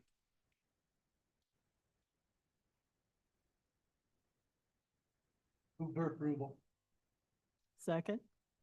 This is Wendy with legal. I would like to clarify that they have asked that it be fast-tracked for the timing purposes in their negotiations with the state. So if that would be part of the motion, if that's your desire. Okay. So we have a motion to approve the contract as presented with the caveat of fast tracking to the next, I believe that's November 7th, Correct, November 7th meeting, and they have stated they will be in attendance. correct. Okay, great, thank you. So we have a motion and a second. Any other comments? Being none, clerk, please call roll. Roll call, Wakes, No? Lopez, No. Burns, Aye. Stites, Townsend, Aye. Burrows, Aye. we have a tie motion, 3-3. Motion dies on a tie, right? Correct. It needs 4 affirmative votes to pass. Commissioner Townsend? So you're saying the motion died? I would move that this committee move this on expeditiously as Penn requested to third, but make no recommendation then, since it was a tie, and let the entire commission vote on the matter. We have done that before. That's a formal motion? That would be my motion, that this item move to Thursday's meeting of the full board with no recommendation from this body, and let the entire board hear and discuss it and take action. There a second? That would be. Second. We have a motion and a second. And Levert, Levert, I think we're finished with comment. I apologize. We're through that part. It would be up to the committee to have discussion on the motion. I'd like to have discussion on the motion. Well, go ahead. You have the floor. this motion sounds like, and legal can rule on it, a substitute motion, which if so, would have to be brought by a member of the Bailey party. side. Yeah. But this is not a substitute motion. It wasn't presented as a substitute motion. It was presented as another motion. It's a separate motion in its own standing. I'm just trying to follow parliamentary procedure here. The motion was made to send it forward. That's not uncommon if the committee chooses to take no action. I just want to ensure that this was not going to go on the consent calendar anyway. It was going to go for public discussion at full commission. But if the commission, the fact that we had a tie vote does just that if we choose to do so. If not, we're not giving our colleagues a chance to weigh in or the public a chance to weigh in on the subject matter. And that's up to how you all feel about that.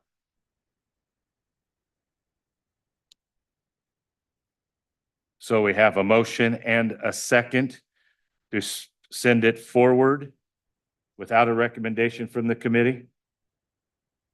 And for this Thursday's meeting, Mr. Chairman. Fast track it to Thursday's meeting for further discussion.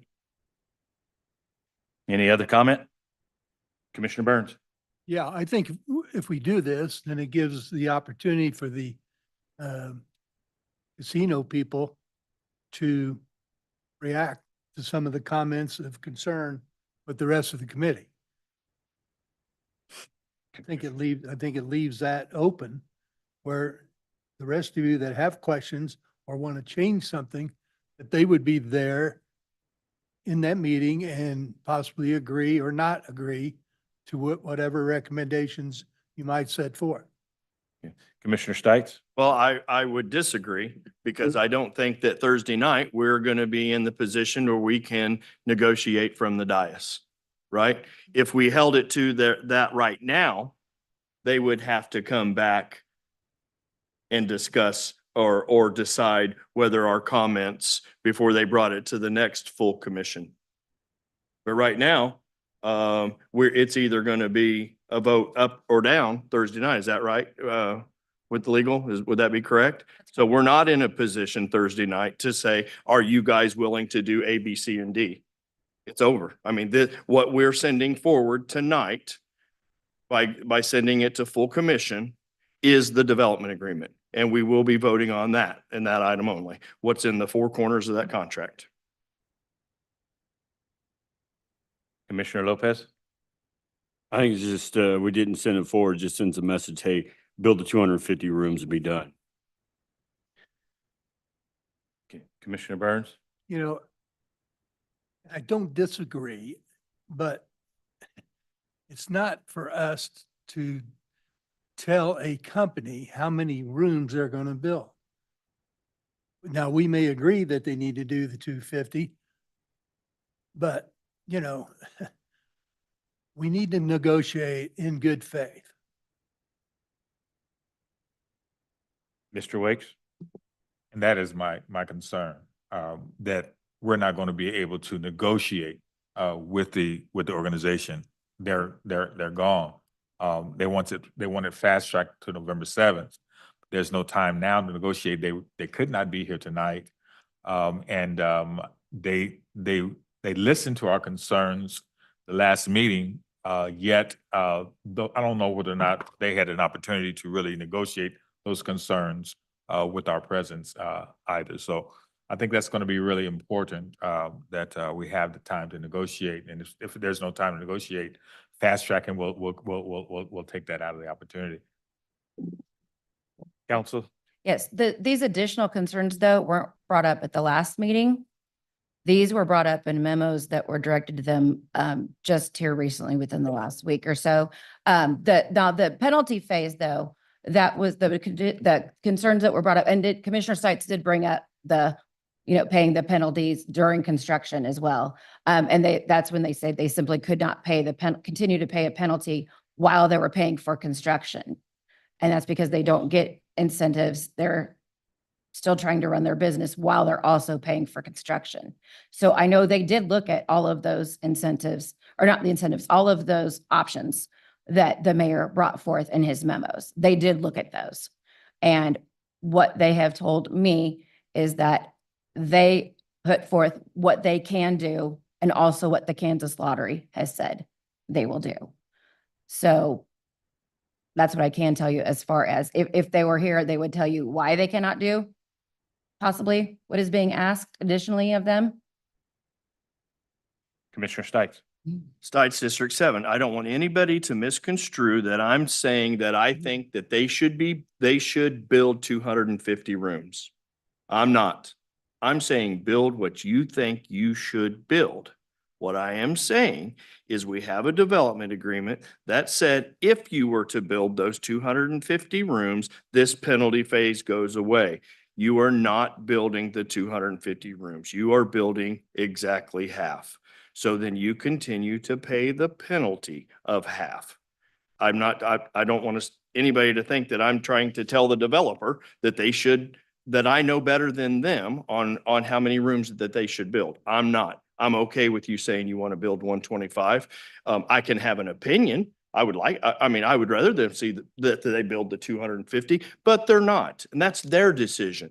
But our decision is to what we do with that penalty phase. And I don't think that we should put it on the backs of our constituents at a time that we are already budget strained with going revenue neutral and doing the things that the people asked of us, to now say, let's cut this even further. Let's take more money out of our coffers. I don't think that's a good idea. And if we approve this to move forward without a recommendation on Thursday night, our negotiating is over. We're done. There's no more. Commissioner Townsend? While there may be constraints as to what can be said during Thursday. And whatever that vote is, up or down, parties can always come back to the table. So, I mean, that's not the last thing, whether this version is approved or not. If the parties want to come back to the table, they can. So. I'm glad you clarified what your thought was, Commissioner, about the 250, because again, at the time this penalty was instituted, the emphasis was on hotel or no hotel. Yeah, there was 250 cited as the expected capacity, but the emphasis was, is there a hotel or not? So. Commissioner Lopez? They need to build their 250 rooms like they said they were going to do 20 years ago or wherever it was. I mean, I'm not in the hotel business. I'm not in the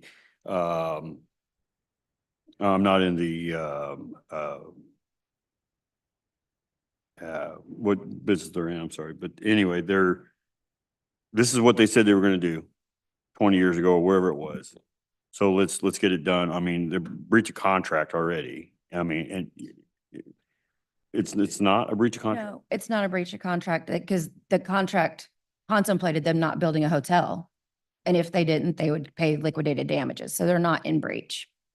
It was contemplated in the hotel that they might not, or in the development agreement that they might not build the hotel. So in the development agreement, they basically said we may or may not build. Correct. That's beautiful. Mr. Chairman, call for the question. Motion on the floor. Okay. Dispensation. Calling of the question, no more debate, no more discussion. Mr. Chairman. Conway. Jeff Conway, legal. Just wanted to get clarification that if there is no recommendation, there was a document that was drafted at the direction of this committee, and that's what you had before you. So I don't know if you want to forward this item on, and then this document is available to the full commission or not. I just wanted to clarify that piece. Commissioner Townsend. Thank you for that question. Yes, that was my intention, understanding that the full commission would have access to everything that this committee is looking at and has been asked to consider. I just want to ask council, the lottery will be making the selection on the new management contract. The President Penn Group acquired the contract that was negotiated with the city. They did not negotiate that contract. That contract, they assumed the liability of that contract. So I just wanted to bring that to the attention. Committee, I just for clarification, I do want to make sure as your chair, I fully understand what we're doing here. Out of respect to the discussion here this evening, out of respect to those that operate the casino. There's been a motion to send this forward to the full commission without recommendation. And there's been a motion and a second, and then there was a call for the question. We know what happens if it goes to the full agreement, or if it goes to the full commission. Council, any guidance you want to give us prior to making this motion in reference to what may happen if the contract is voted down? I think Wendy's covered it already, but Okay. Procedurally, I think you're in a good position. Okay. Well, there's a motion and a second to advance it with without a recommendation. Clerk, please call roll. Roll call. Wakes, No. Lopez, No. Burns, Aye. Stites, Townsend. Aye. Burrows, Aye. Tie vote again. Bills. So can I, now that we're back open, oh, sorry, can I be recognized? Can we make a motion to send this back send it back with the points that we have discussed to the developer with our asks that we asked tonight? And then for it to come back to the ED&F next month. I will do whatever the committee's bidding is this evening. I just would like to have clarity so that council, I really grow reluctant to have it come back to this committee, go to full commission, come back here again. I don't think it can come back again once it goes to full committee because it's been sent back once. If it should go to full commission, I don't know what the motion is going to be. Are you going to make a motion? Just saying, is that proper? Can I make a motion that we send it back with go ahead, sorry. No, Oh, you're saying. Time frame is the question. why is there a time frame? November 7th was what. That's just because they wanted it fast tracked. They're not under any kind of time constraints. Their time constraints their problem don't make it my problem. Right, and I just wanted that clarification. That's Commissioner, are you essentially suggesting holding it over in committee to rework it? Correct. Okay. you can make that motion. If you choose to make that motion and get a second, we'll run it up the flagpole. And then to be clear, that would come back to this committee, right? And so do we need to be clear on what it is that I am asking? I took very good notes, so. Okay, well, you got it. Then that's my motion that it gets sent back. Excuse me. Go ahead. Does that also include what the mayor is asking? No. Mm. No. I gave them those memos, but I'm definitely taking what was been said at this committee to them, definitely. Mhm. Okay, hold on. I'm the one that got the floor. I'm making a motion.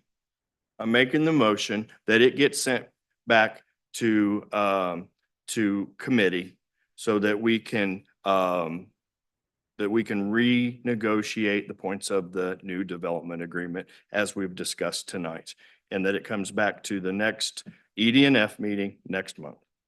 Thank you. Wake second. We have a motion and a second. Just for clarification, council, we will retain the authority of this subject matter in this committee. Correct. Okay. Commissioner Townsend. Thank you. I have a question. If Commissioner Stites, you want what has been discussed here, we basically said no to their proposal. Is the intention to keep discussion going with them or to go back with a counter? I'm trying to understand, do we even need a motion to do what you want to do? If that's, Call for the question. I'm trying to understand what the motion is. Okay. Well, the question has been posed and the call of the question has been posed. No more debate. Clerk, we have a roll. We have a motion and a That's the second. question before there was a call for the motion. I asked for clarification of what Commissioner Stites is asking. It's the position of the chair. He does not need to, he doesn't have to respond to that. The question has been posed. It stops any discussion and debate. It's a non-debatable motion. When you call for the question, I don't like when the question is called because this is what's exactly happens when people take and make the call of the question. That the question has been called, so the chair will take the position that no more debate, no more discussion. But I had asked the question before Commissioner Stites called for the question. That's the difference. So I'm just trying to understand what my fellow colleague is asking this body to do. And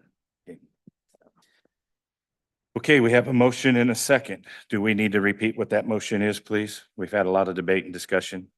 To keep it in this committee, take it back. Once again, reach out to see what we can do about the questions that has been raised here this evening and retain possession within this committee. And we're not fast tracking it to the November 7th meeting. Okay. Everyone understand the motion? Okay. Clerk, please call roll. Roll call, Wakes. Aye. Lopez. Aye. Burns. Aye. Stites. Townsend. Burrows. Aye. Motion carries. Thank you, committee. That takes us to the end of our business this evening. I do appreciate the attentiveness and the work. We had 5 action items, all resolutions. We accomplished that this evening. I would entertain a motion to adjourn. Second. We have a motion and a second for adjournment. Madam Clerk, please call roll. Roll call, Wakes. Aye. Lopez. Aye. Burns. Aye. Stites. Aye. Townsend. Aye. Burrows. Aye. Motion carries. Thank you. For those in attendance, please stick around for the Neighborhood and Community Development Standing Committee, which will be following our adjournment.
Everyone, oh.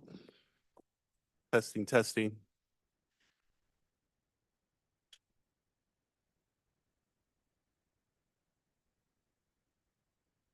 Testing, testing. Oh, you haven't turned on the mic?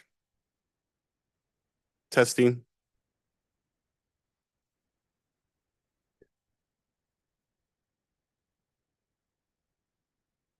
No, I had it on green. Testing, testing.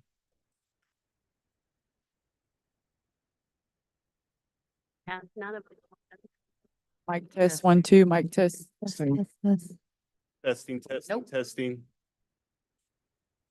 Testing.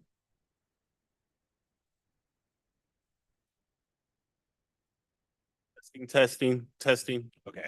Better Testing. now. Oh, that worked. All right. I'm trying. Test, test. Testing, testing. Yes. Testing.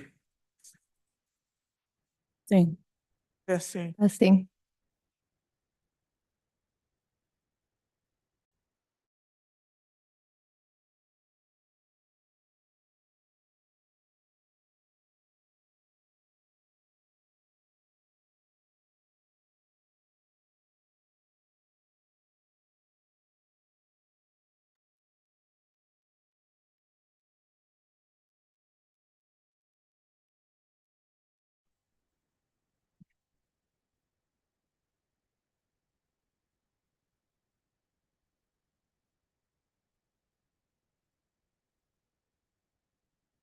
Awesome.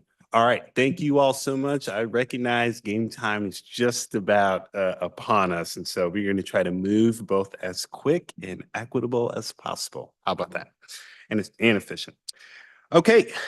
This is the it's November 4th, 2024 Neighborhood and Community Development Standing Committee meeting. Before I call the meeting to order, I want to announce that some committee members, staff, and the public are attending remotely via Zoom as well as on site. All participants joining by phone should mute their phones when not speaking to avoid background noise. When speaking, please speak directly into a microphone to ensure everyone is listening, to hear your comments, and to ensure a public record is made. During the meeting, please make sure that you announce yourself by name and title every time you speak so the public that is observing knows who is speaking. This is critical given the number of remote participants and is current guidance from the Kansas Attorney General. The public is allowed to participate by Zoom or submit comments by mail prior to the meeting, and those comments will be included in the record of this meeting. The public may also indicate their intent to provide remote public comment by contacting the clerk's office by noon on the day of the meeting. The public also have an opportunity to provide brief comments either by telephone or via Zoom from the 5th floor conference room of the municipal office building. Public comments will be allowed during each agenda item. Comments should be limited to the item at hand per the commission rules of procedure and should not include any rude or derogatory remarks, reflections as to integrity, abusive comments, and statements as to motives and personalities. With that, I will call the Neighborhood and Community Development Standing Committee for November 4th, 2024 to order. Clerk, can we have a roll? Roll call. Hill. Here. Ramirez, we have an absence memo. Townsend. Here. Bynum. Here. Davis. Here. Thank you so much. Clerk, are there any revisions to the agenda? There are no revisions. Thank you so much. Moving on to our next item. Our first action for business is the approval of minutes from August 14th, 2023 meetings. Is there a motion for approval? Townsend, move to approve. Is there a second? Second, Bynum. Clerk, can you get the roll? Roll call. Hill. Aye. Townsend. Aye. Bynum. Aye. Davis. Aye. Motion carries. Thank you so much. Our second item on the agenda is the resolution for the 2024 Land and Water Conservation Grant. We have our Parks and Rec Department here. Thank you all for being so patient. Please take it away. Thank you, Mr. Chairman. So I will turn it over to Matt Zayas, our fiscal officer, here in a second to walk us through these three very actually, it'll be the other presentation. That'll be for the second item. Just 3 slides, very quick. It basically summarizes in a visual form what you've received in your packet on the agenda item report. But we just thought for conversational purposes and transparency, putting this into 3 slides would be easy for conversation. So I'll turn it over to Matt, who's also been helping us apply for some of these grants as well. Perfect. So I am Matt Zayas. I'm a fiscal officer for the Parks and Recreation Department. We are here tonight to talk about the Land and Water Conservation Fund grant. To provide a little bit of background, this was established as a facet of the Land and Water Conservation Fund Act in 1964 to create a fund that would assist government agencies in meeting present and future outdoor recreation needs.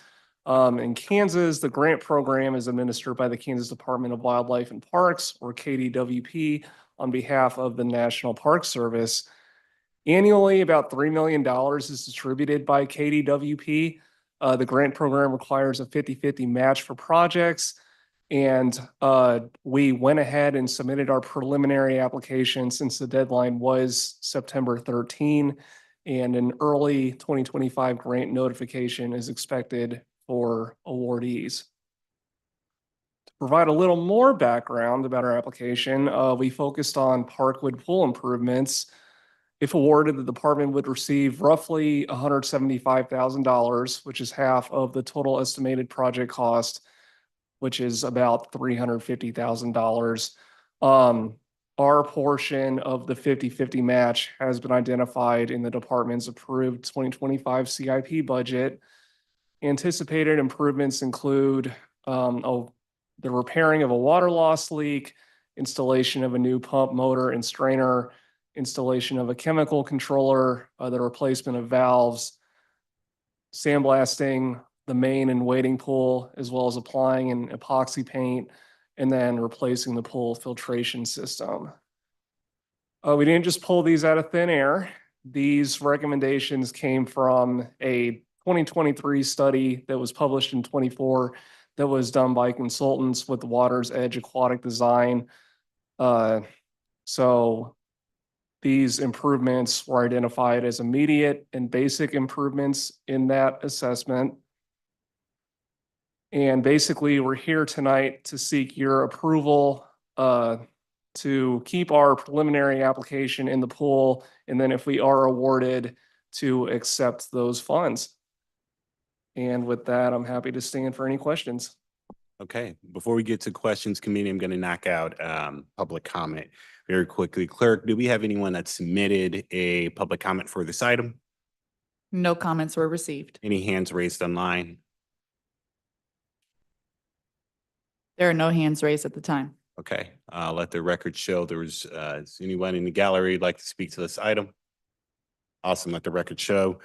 No one has raised their hand to speak. I'll go ahead and close public comment for this item. Committee, this is great news. Thank you so much, staff. Again, we talk about grants, we talk about saving taxpayer dollars, and our staff for Public Works, Parks Department. Thank you all. This is really, really good news. With that, are there any questions or is there a motion? Yes, Commissioner Townsend. Just a comment before the motion. I wanted to applaud our Parks and Rec staff,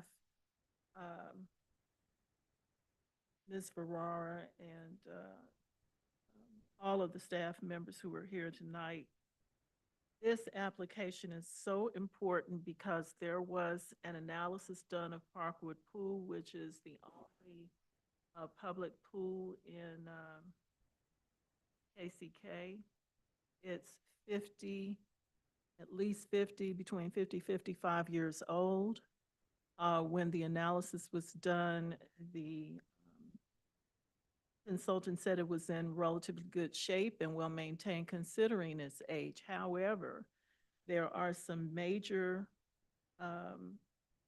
systems problems that absolutely need to be addressed. It would be great to have a new aquatic center and all that, but the key with this application emphasizes that we need to keep up the asset we currently have that is usable. And I don't see another pool anytime between now and when we open. in the summer. So this is incredibly important, and if staff wanted to speak to that, Ms. Farrar, but I'm encouraging, my colleagues to approve this application. We had this summer several days that we were not able to service the public because of a contamination problem. And this application, and I believe will be successful, will help us get the money to get a new pump system, among other things that you see listed here. So, Ms. Farrar, I want to speak to that because this is just so important that we keep Parkwood Pool functional. Yes, so thank you. Sorry. Thanks, Commissioner Townsend. So just to talk about that a little bit, so those 6 items in the scope are really important. They were identified in Water's Edge feasibility assessment with the Parkwood Pool facility, which we hope to bring forward to the full commission for further discussion, but it was immediate and basic improvements. And it was recommended, if funding's available, to make these repairs. It was highly encouraged to do so, so the life of the pool can continue. Not to sound dramatic, I know I said this before, but in the event there were any catastrophic events, we could continue. Also, another point to note that if these repairs were made, if there is a long-term discussion and we identify where we want to go in the future, we could still repurpose a lot of these repairs as it relates to the filtration system, the chemical controller, and those types of things. So very, very important repairs. We're lucky or fortunate to have this opportunity to capitalize on our CIP dollars next year to hopefully do a little bit more.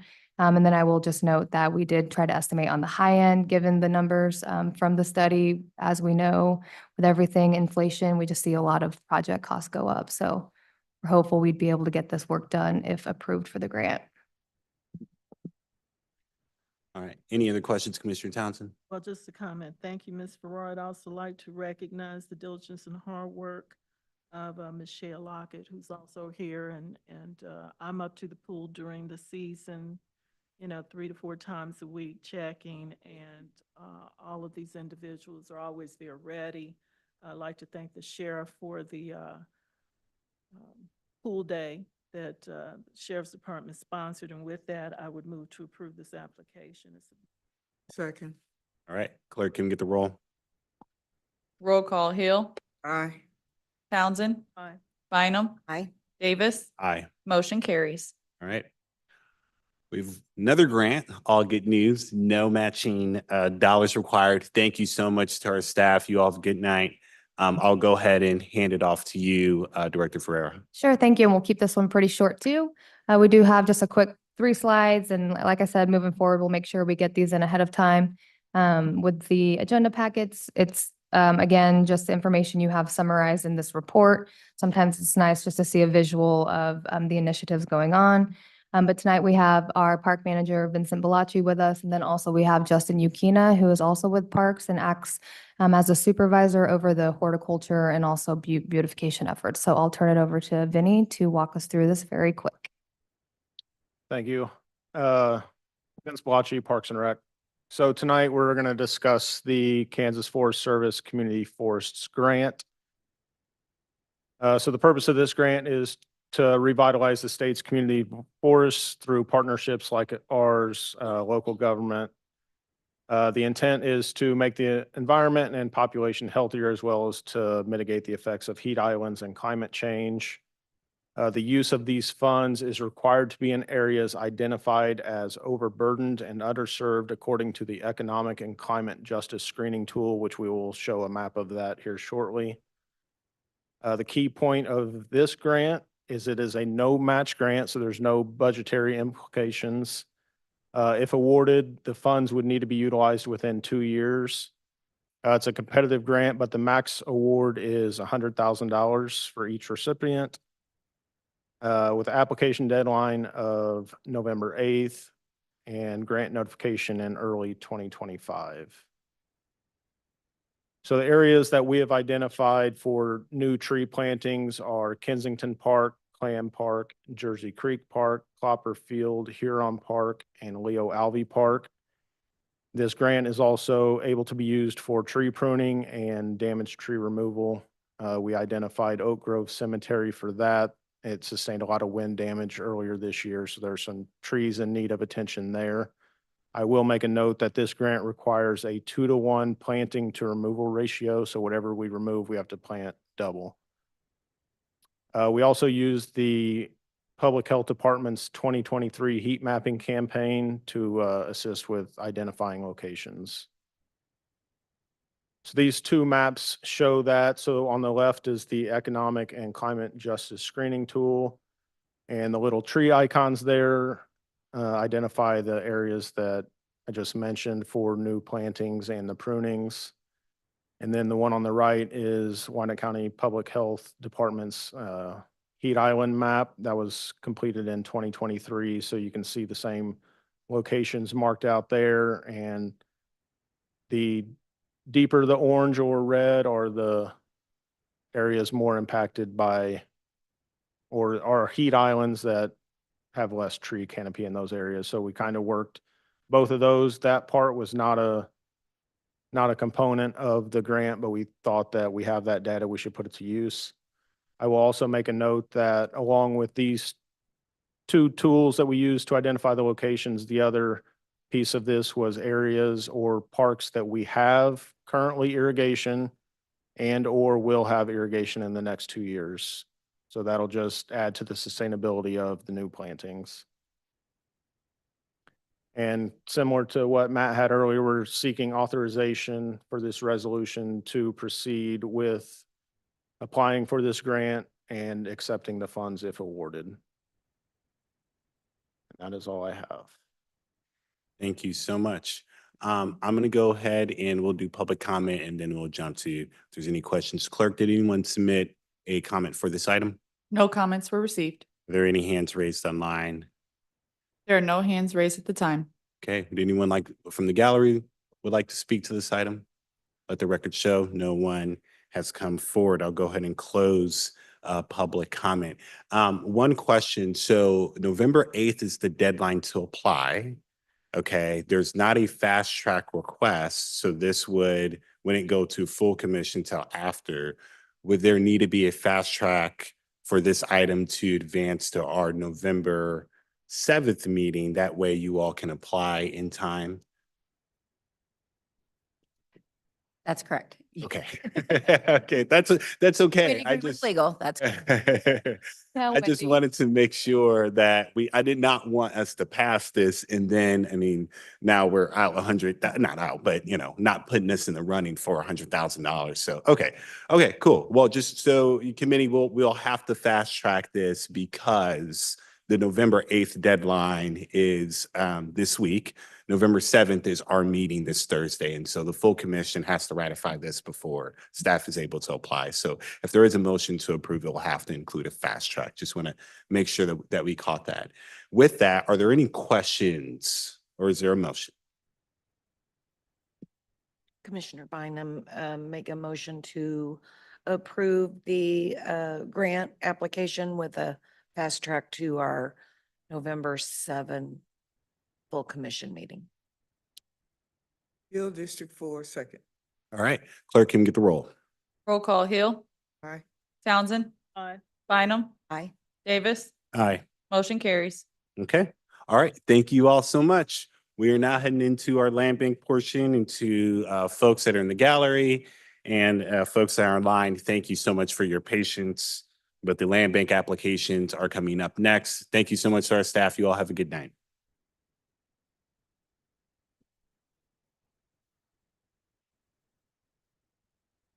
Go Chiefs. All right, Mr. Knapp.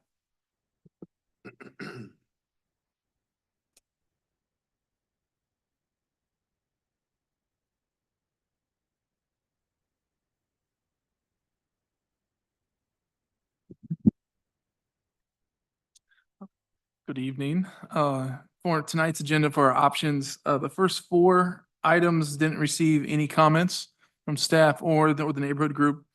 The next 5 are all in the Oak Grove neighborhood group, and all of those received comments. And then we'll finish up with a multifamily that didn't receive any comments. Item A1 is 4109 Hagman Street. This is for a single-family home for this applicant to live in. A4 is at 2008 Ball Lane. There is 2 lots involved in this one because there's no sewer in the area, and that gets them up to the acre. And they also want to live in this house too. A5 is at 1331 Yecker Avenue and 1337 Yecker Avenue. There's 2 houses here. Actually, they're going to rent this homes out. The picture that's provided is 1329 Yecker.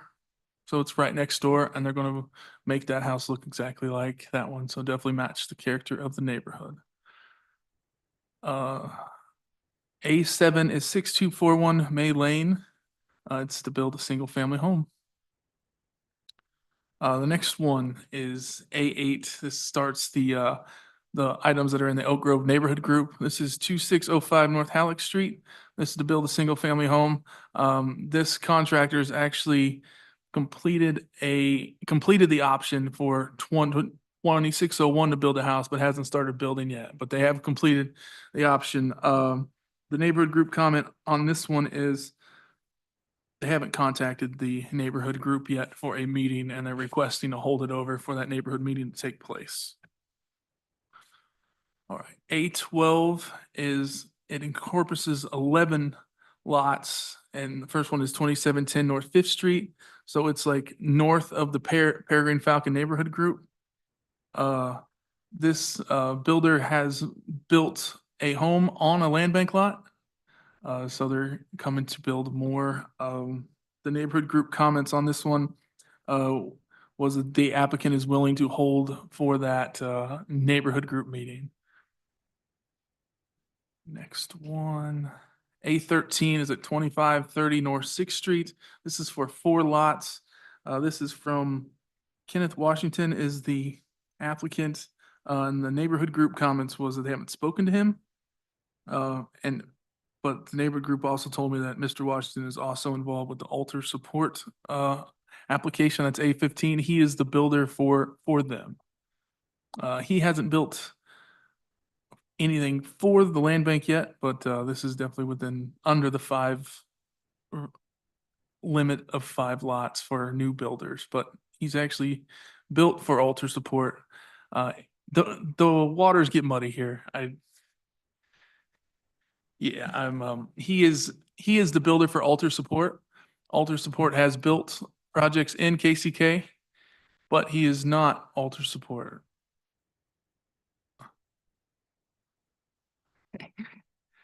All right, A14 is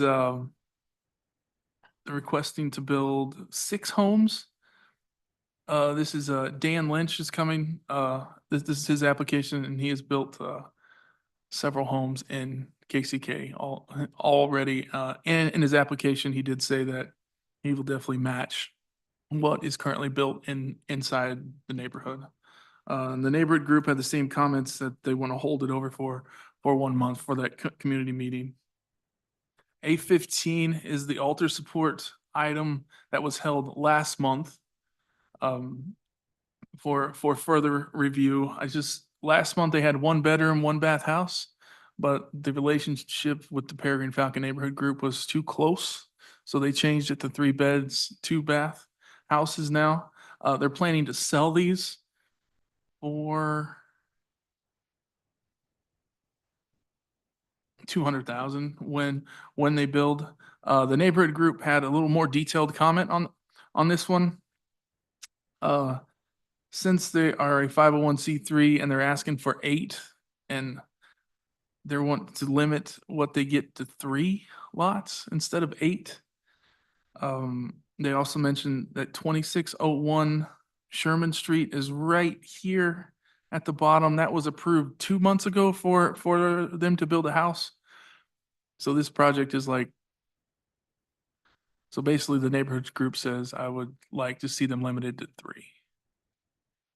All right, and this takes us to our last one is B1. It's our multifamily. It's for a duplex at 111 Shawnee Avenue, and it meets the zoning, and I didn't receive any comments on this one. That concludes my items. Okay. Let's go ahead and do public comment first, and then I'll go ahead and indulge you all committee members. So clerk, do we have any comments for any of these items presented by staff? No comments were received.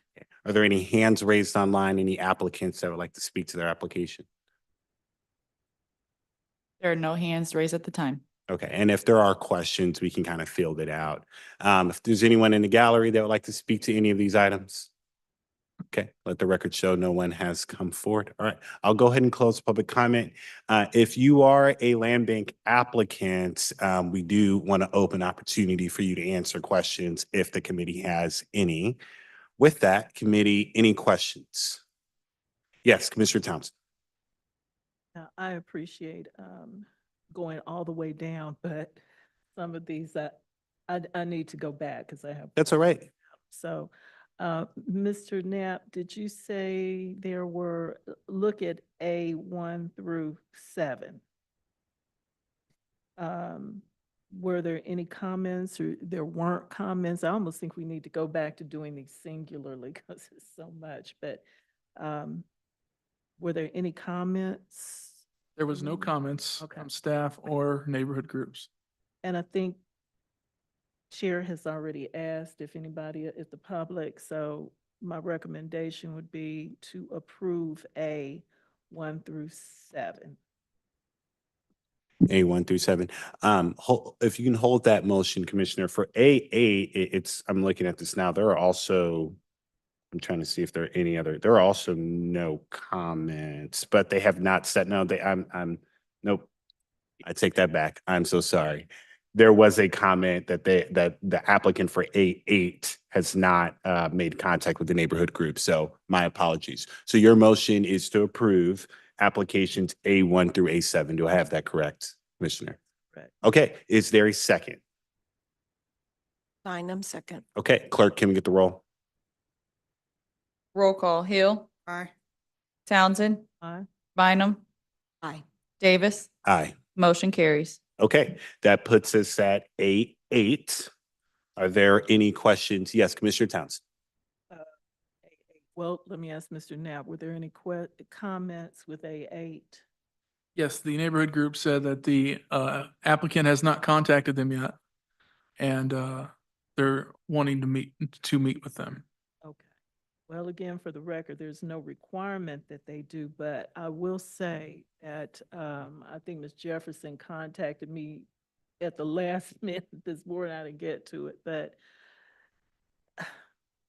and I don't know, since she was not present, I think her intention was to be by phone. So let's do this. If my colleagues have no objection, I would move to hold 8, what is this, A8, A12,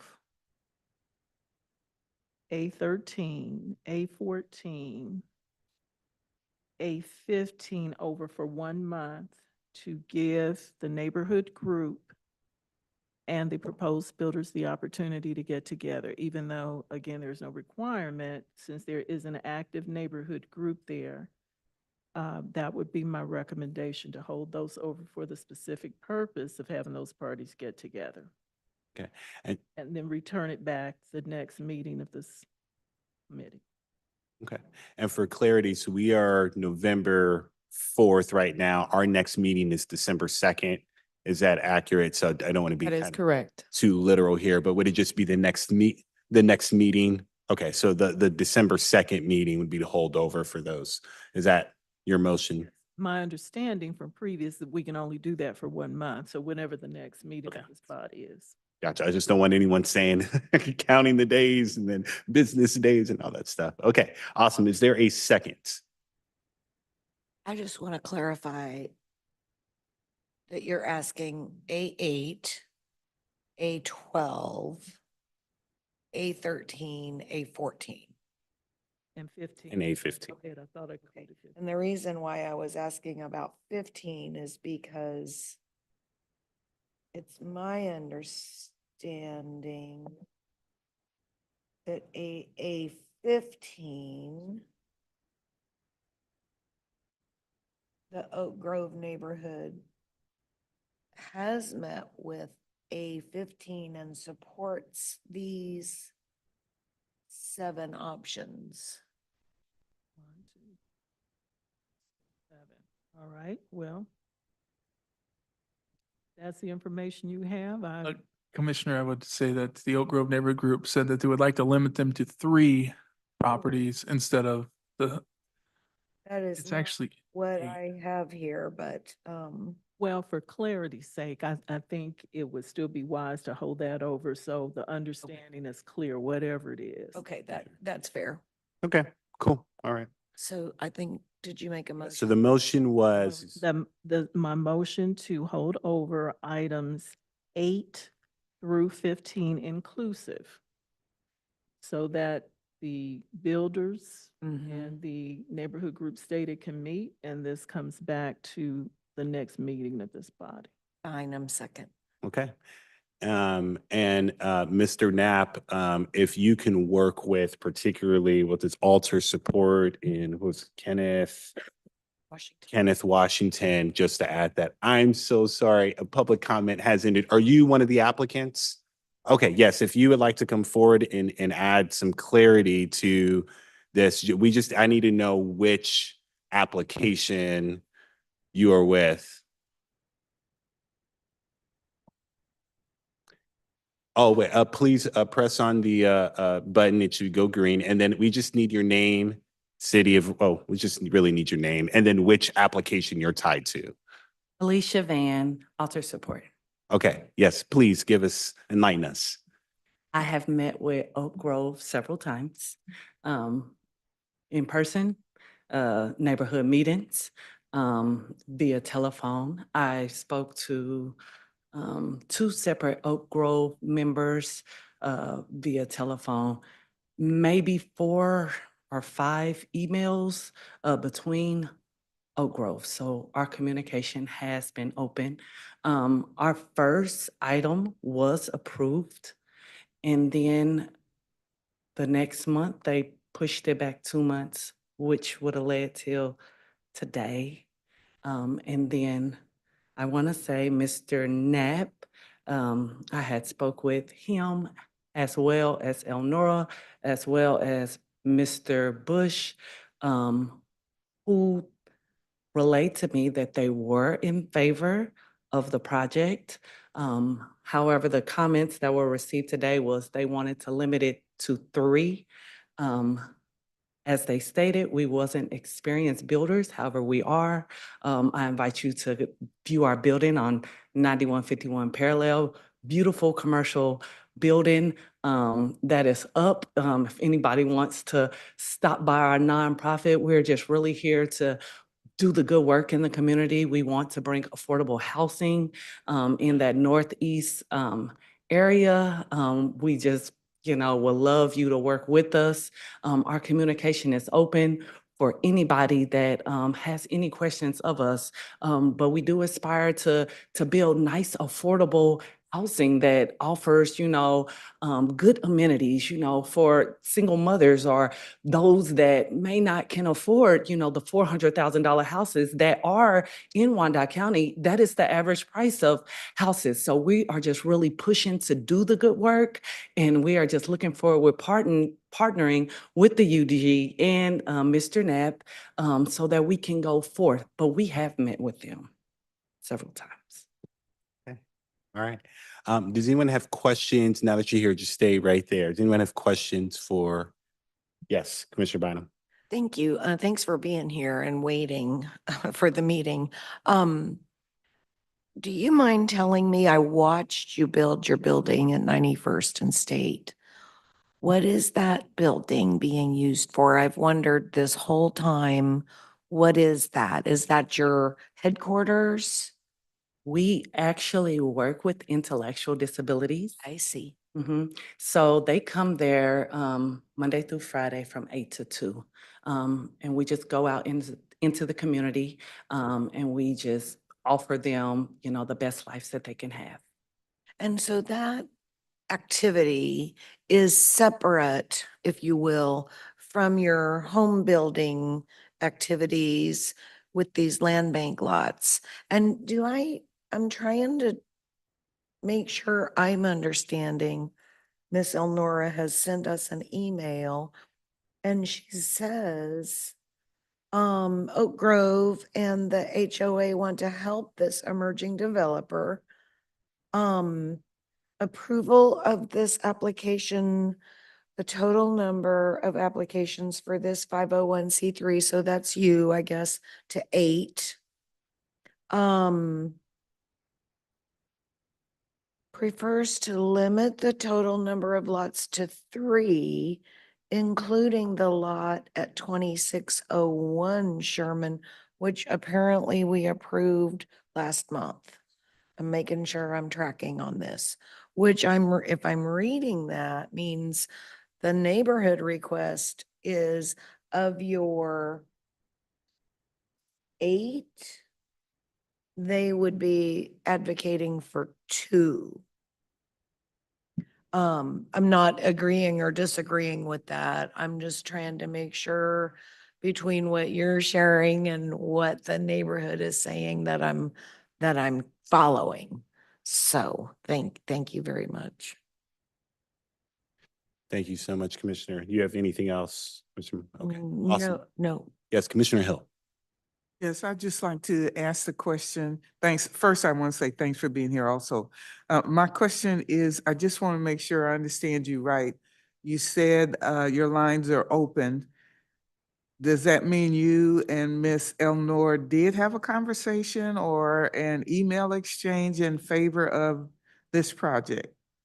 Our last communication was last Friday, and she told me that she didn't feel that it was fair, that she had asked it to be held over for 2 months. She had to go out of town, and that she would allow someone else from the neighborhood association to sit down with us, which was Mr. Bush, who called, and we spoke on the phone for about 30 to 45 minutes, going through all the details, who assured me that he was in favor of the project.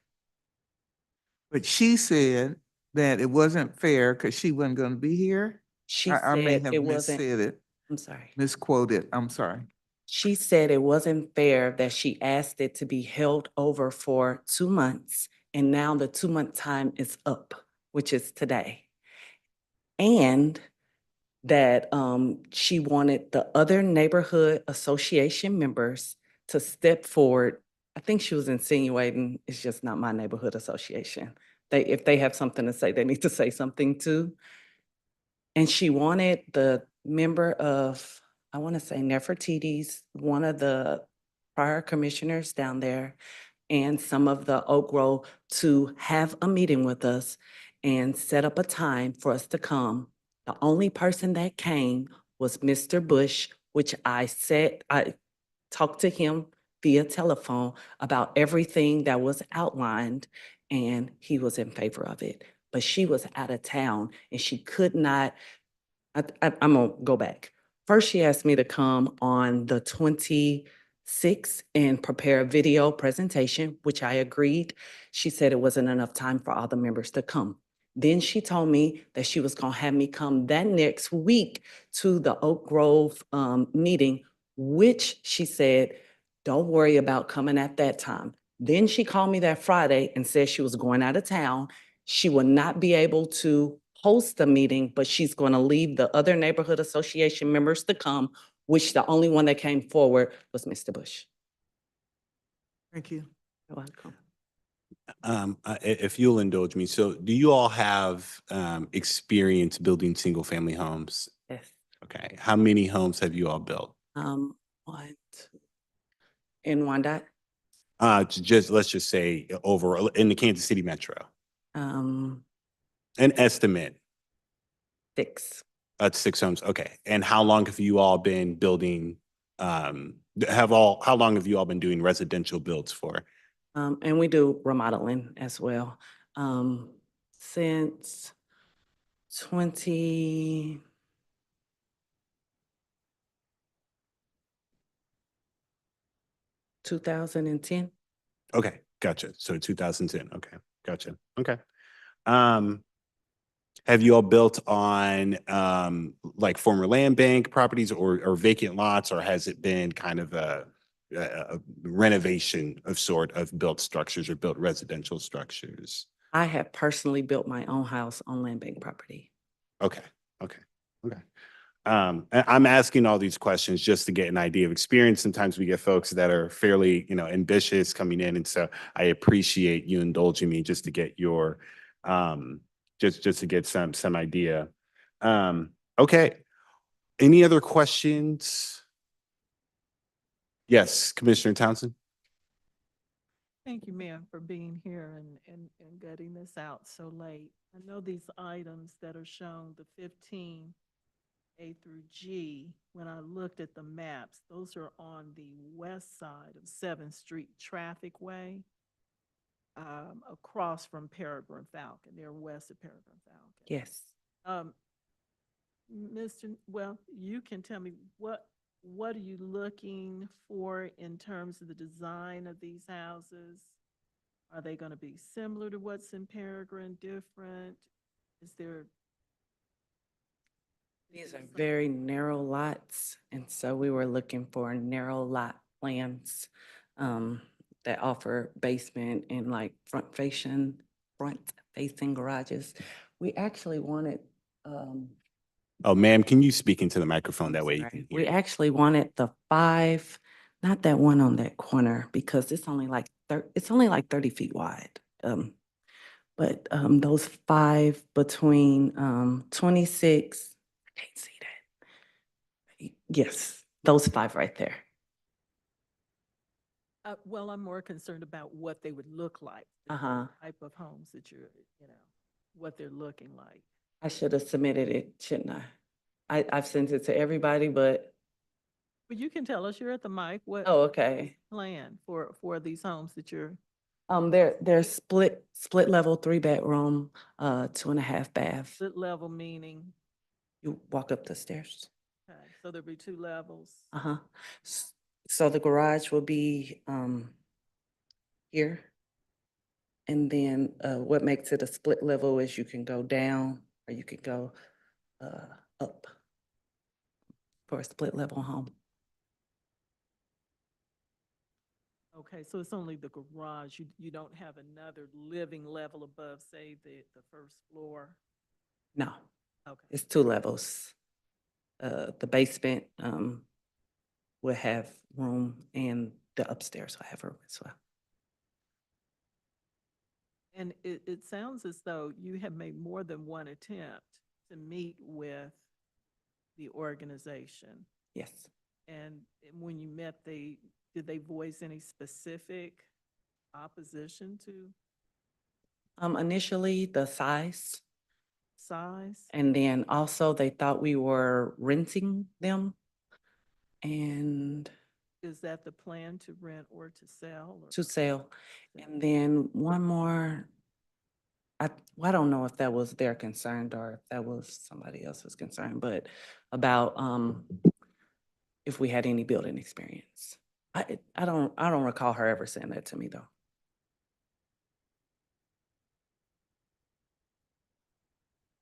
Well, Anything else, Commissioner? Oh, I said, did you have anything else? I was going to ask one more question. well, just a comment. Yeah. It seems to me that, I'm sorry, please state your name again. Alicia And what's your last name? Van. It seems like Ms. Van has made numerous attempts to meet with the organization. They have not, seems like, kind of held up on their end to meet. And I would withdraw these items from my previous motion. So maybe I need to make another motion, Counselor? It would be a motion to amend your previous motion. Mhm. Like to make a motion amending my previous motion to exclude, this would be A15 and the 7 lots that are under that. So that by that amendment, this committee could act tonight on those 7 homes. And I so move. Okay. Is there a second, and just to give just some, to interpret that. So Ms. Vance, stay right there because we may have some more questions, but basically your application is still into play for approval. For the rest of the, single family home applications, you're saying, I just want to make sure I understand this, Commissioner Townsend, you are amending your motion. Your motion would be to hold over until our next meeting, which is December 2nd. And those applications will be AH through A14. Is that, do I understand that correctly? You do. Okay, is there a second or a question? Bynum, second. Okay, clerk, can we get the roll? Roll call, Hill. Aye. Townsend. Aye. Bynum. Aye. Davis. Aye. Motion carries. Okay. I did want to ask a question, Ms. Van. So the relationship to Mr. Washington, does he work with you all, or what's that professional relationship? Oh, I did want to correct that. He does work with the Altered Support and he has his own Okay. separate contracting company. Okay, so although he is an employee or an affiliate or contractor, he has his own deal that okay, gotcha. Correct. Okay. He's doing, His own thing. That has nothing to do with, okay. I just wanted to make sure we were understanding that relationship. Okay, so A15 is, my understandings are still interest. Commissioner Townsend. To approve that is A15 items A through G for the option agreement request. You mean A15 and B1? No, Oh, wait, I'm so sorry. You said A15 through G. A through A G. through G. Oh, A through G. I'm so sorry. I'm so sorry. Okay, yes, that is the motion. Okay, that is the motion. Is there a second? Bynum, second. Okay, clerk, can we get the roll? Roll call, Hill. Aye. Townsend. Aye. Bynum. Aye. Davis. Aye. Motion carries. Okay, thank you so much, Ms. Van. Yes, thank you so much for your patience. Okay, now we are at our last item, which is for multi-unit family B1. Any questions or is there a motion?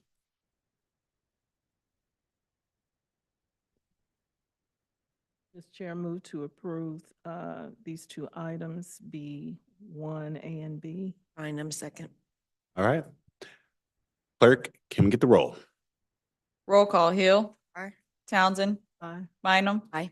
Davis. Aye. Motion carries. Okay, we are at our last item, which is the land bank policy draft, which is up for approval. Mr. Knapp, I want to hand it over to you. Mr. Knapp will be doing, and our staff has been working very, very hard, but this is kind of a synopsis of everything that we've been working on in the past 2.5 years. Take it away. All right, so for tonight, we're going to talk about the timeline of where our meetings were, and then community feedback, and then the policy changes. The first slide is just to remind you of how many parcels that we have and where they are located. Here's our timeline. We started in 2022. The first meeting was with the Land Bank Advisory Board. Then we had 5 public meetings. And then in 2023, we went back to the Bertice Lee Center to have like an updated meeting where we took all the comments from the 5 previous meetings and kind of more focused it. We had like little tables built around. And from all the feedback there, we went into 5 subcommittee meetings in 2023, and then 2024. Tonight's meeting would be the 8th meeting that we've talked about the policy. So all in total, there was 18 public meetings over 3 years. All right, so here's the engagement summary. We asked questions like, what should the purpose of the land bank be? And it was like affordable housing and to increase the tax base. They also asked what needs to be improved, and people wanted yard extensions. They wanted gardens, and they wanted to reduce the land bank's inventory. If you total all of the engagement, all the people that came, it was 318 people that showed up. This is a little survey we did. We gave people dots so they could vote on what they agreed with. We had hold for development, 2 people agreed, but most disagreed. Yard extensions was definitely an agree. Garages were they were good with that, and new home they were 60% agreed with that one. Here's some policy highlights. Our option program, for the most part, people really liked it. We did make some like administrative changes to make it easier to administer the option agreement. Like the agreement start date happens at the full commission vote. So that's the start of their year. They have 45 days to sign, or we'll cancel it and it'll go back into the inventory.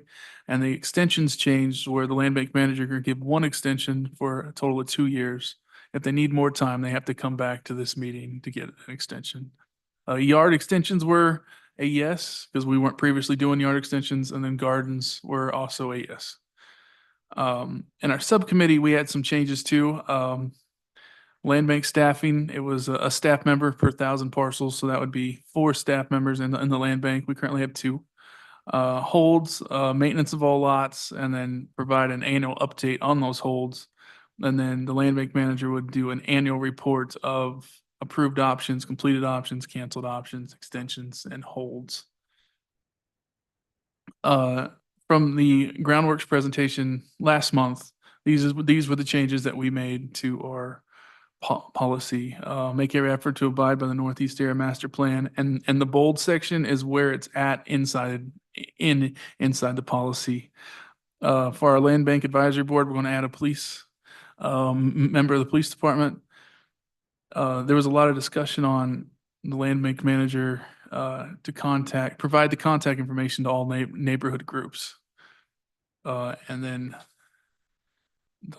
the annual report again that I would give every year. We also talked about holds, and then applicants are encouraged to utilize local minority woman-owned businesses. Applicants, we changed this from may to shall. Applicants shall contact neighborhood groups, and then applicants must be aware of any HOAs. And then brownfield information is going to be added to our land bank website. And Commissioner, that sums up my presentation. Thank you so much. Clerk, I have been made aware that there are some folks that are trying to raise their hand. So just do let us know. I don't know if they'll try to raise their hand for this item. It was raised after public comment was shut down. Ended. Okay. Thank you so much for bringing clarity to that. Okay. So this is the item that we are at, which is item 4, approval of the new land bank policy. Let's go ahead and do public comment first. Clerk, has there been any comments submitted for this item? No comments were received. Are there any hands raised online? We have 2 hands raised. Yes. Beverly Easterwood. Okay, you will have 3 minutes to make your comments. Please state your name and city of residence for the record.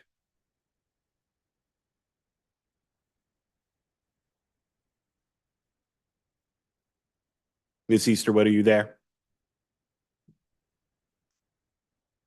Beverly, you can unmute. You will have 3 minutes to make your comments. Okay. Good evening, Commissioners.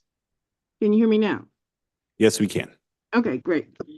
My name is Beverly Easterwood. I'm president of the Douglas Sumner Neighborhood Association and a lifelong resident of KCK, except for 2 years. Elnora Jefferson and I, along with other concerned citizens, have previously made presentations and met with you to represent the interests of the Northeast KCK community in reference to the land bank policy. We appreciate having had the opportunity to express our concerns in the past. So tonight, I would just like to summarize my thoughts prior to your vote. We have requested an amendment to the land bank policy to facilitate strategic urban redevelopment in the Northeast area of KCK. The current policy lacks a cohesive framework for strategic redevelopment, which could result in disjointed redevelopment efforts, as illustrated on page 11 of our previous PowerPoint presentation. By adopting the amendments, or by adopting the amendment to include a comprehensive redevelopment plan, we can ensure that land bank assets are leveraged to support an overarching redevelopment vision that attracts investment, enhances community vitality, and supports socioeconomic diversity in the Northeast area.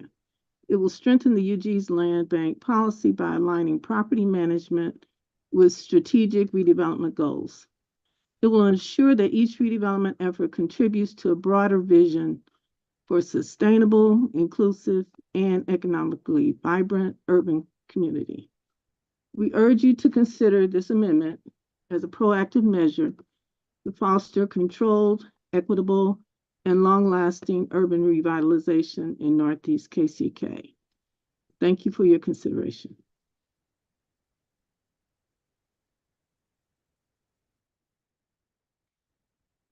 Do we have anyone else that has their hands raised for public comment? We have one more hand raised, Eleanor Jefferson. Jefferson, please state your city of residence, and then you have 3 minutes. Good evening, Commissioners. This is Elnora Jefferson, resident of Kansas City, Kansas. And I too then support and ditto, if you will, my colleague Beverly Easterwood's comments, which are very well written to be to the point.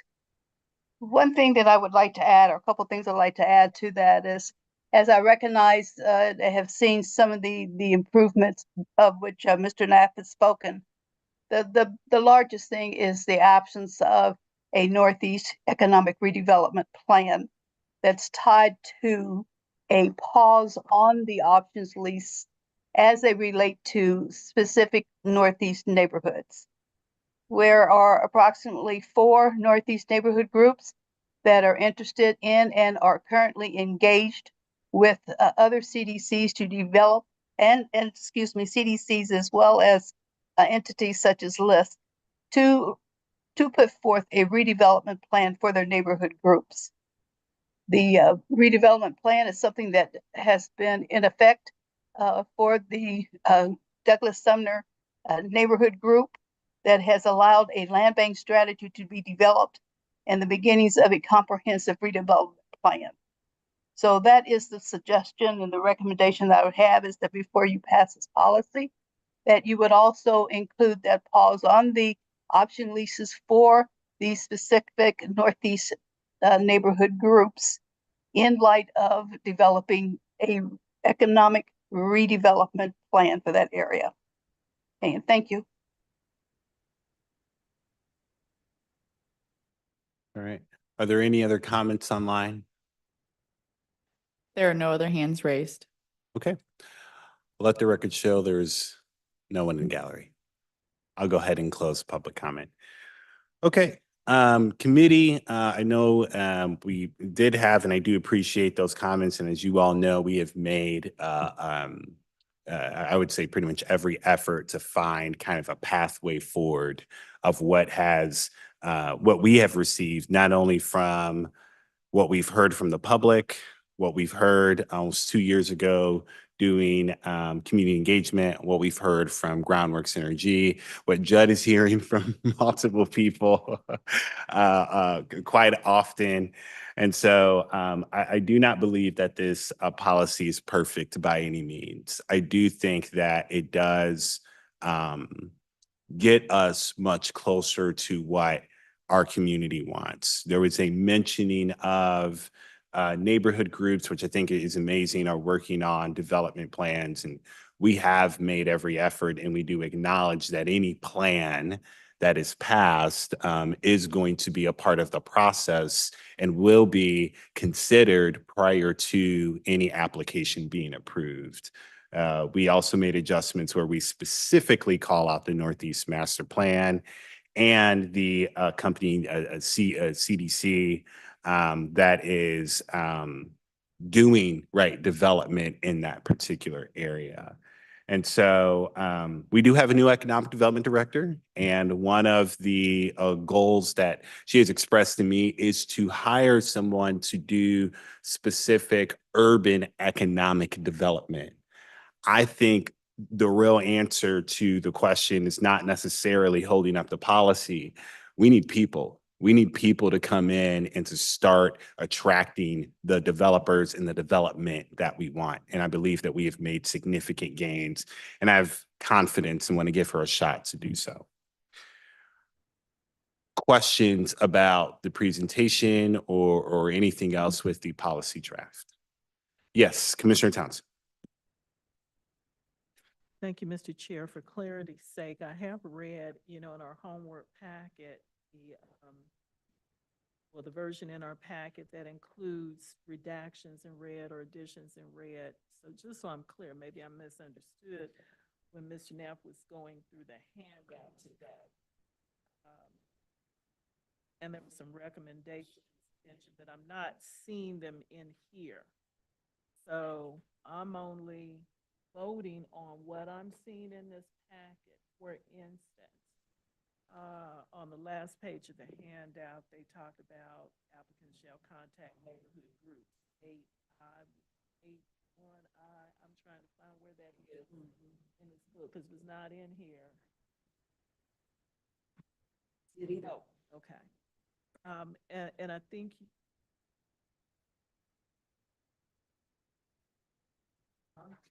mean, Yeah, maybe I'm we're not just seeing it not in this looking in the either, but right it should place. have been. But I was looking for those things. Do you have as the I was first one? reading it. Then? and if it's not in this packet, here's what I'm. Hold on, what I'm saying. Mm-hmm. It's either in here. You can move forward with the vote or hold it over, but I thought I understood Mr. Knapp to say it was, but I'm not seeing that. And you're saying the specific provision that mandates that the applicant reach out to neighborhood groups, you're saying you're not seeing that in the current policy? Okay. Maybe others, but. Yeah. Mention that, so. I would. It's in my version that I have. I could show it to you up here. It doesn't appear that the revised version that we had Made it to made it to the packet. I emailed it to the clerk's office last Thursday. I was on vacation all last week. So I emailed it last Thursday. But this is not the version I emailed. not the one. So, Okay, yeah. gotcha. And it is definitely in the revised version. I think she's trying to pull it up so that we can, I can get she it. can share the screen and Judd might be able to too, because the version that we intended to be in here, Wait. there is definitely that, yeah. Did Judd beat you to it? Here would be my recommendation. So many hours have been spent on trying to get this right, whatever it is. Sure. I would move that we again move this over to the next meeting of this full board. So the version that we intend to vote on, whether you vote up, down, Sure. between, we're looking at all the same thing. Okay. Yeah, no, that's all right. Yeah, and my apologies. I thought that was the correct version. There are some subtleties, so there was some miscommunication between staff. I'll take responsibility for that as chair. So my apologies for that.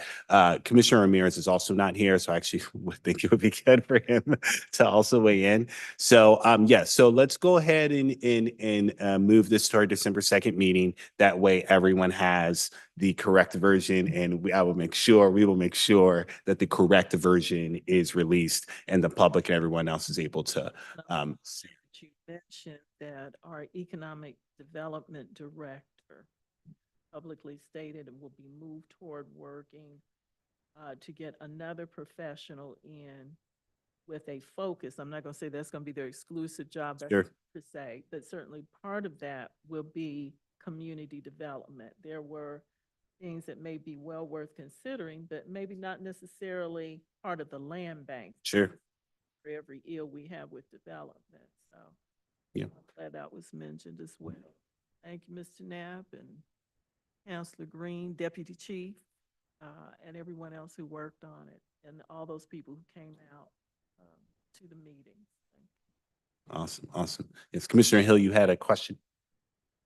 Yes, I just, first of all, let me just say thank you to everyone who has put so much time and energy into the policy. It's great. I didn't realize until Commissioner Davis mentioned you had been working on it 2 years, so that I've just been working on it a few months. So this is exciting.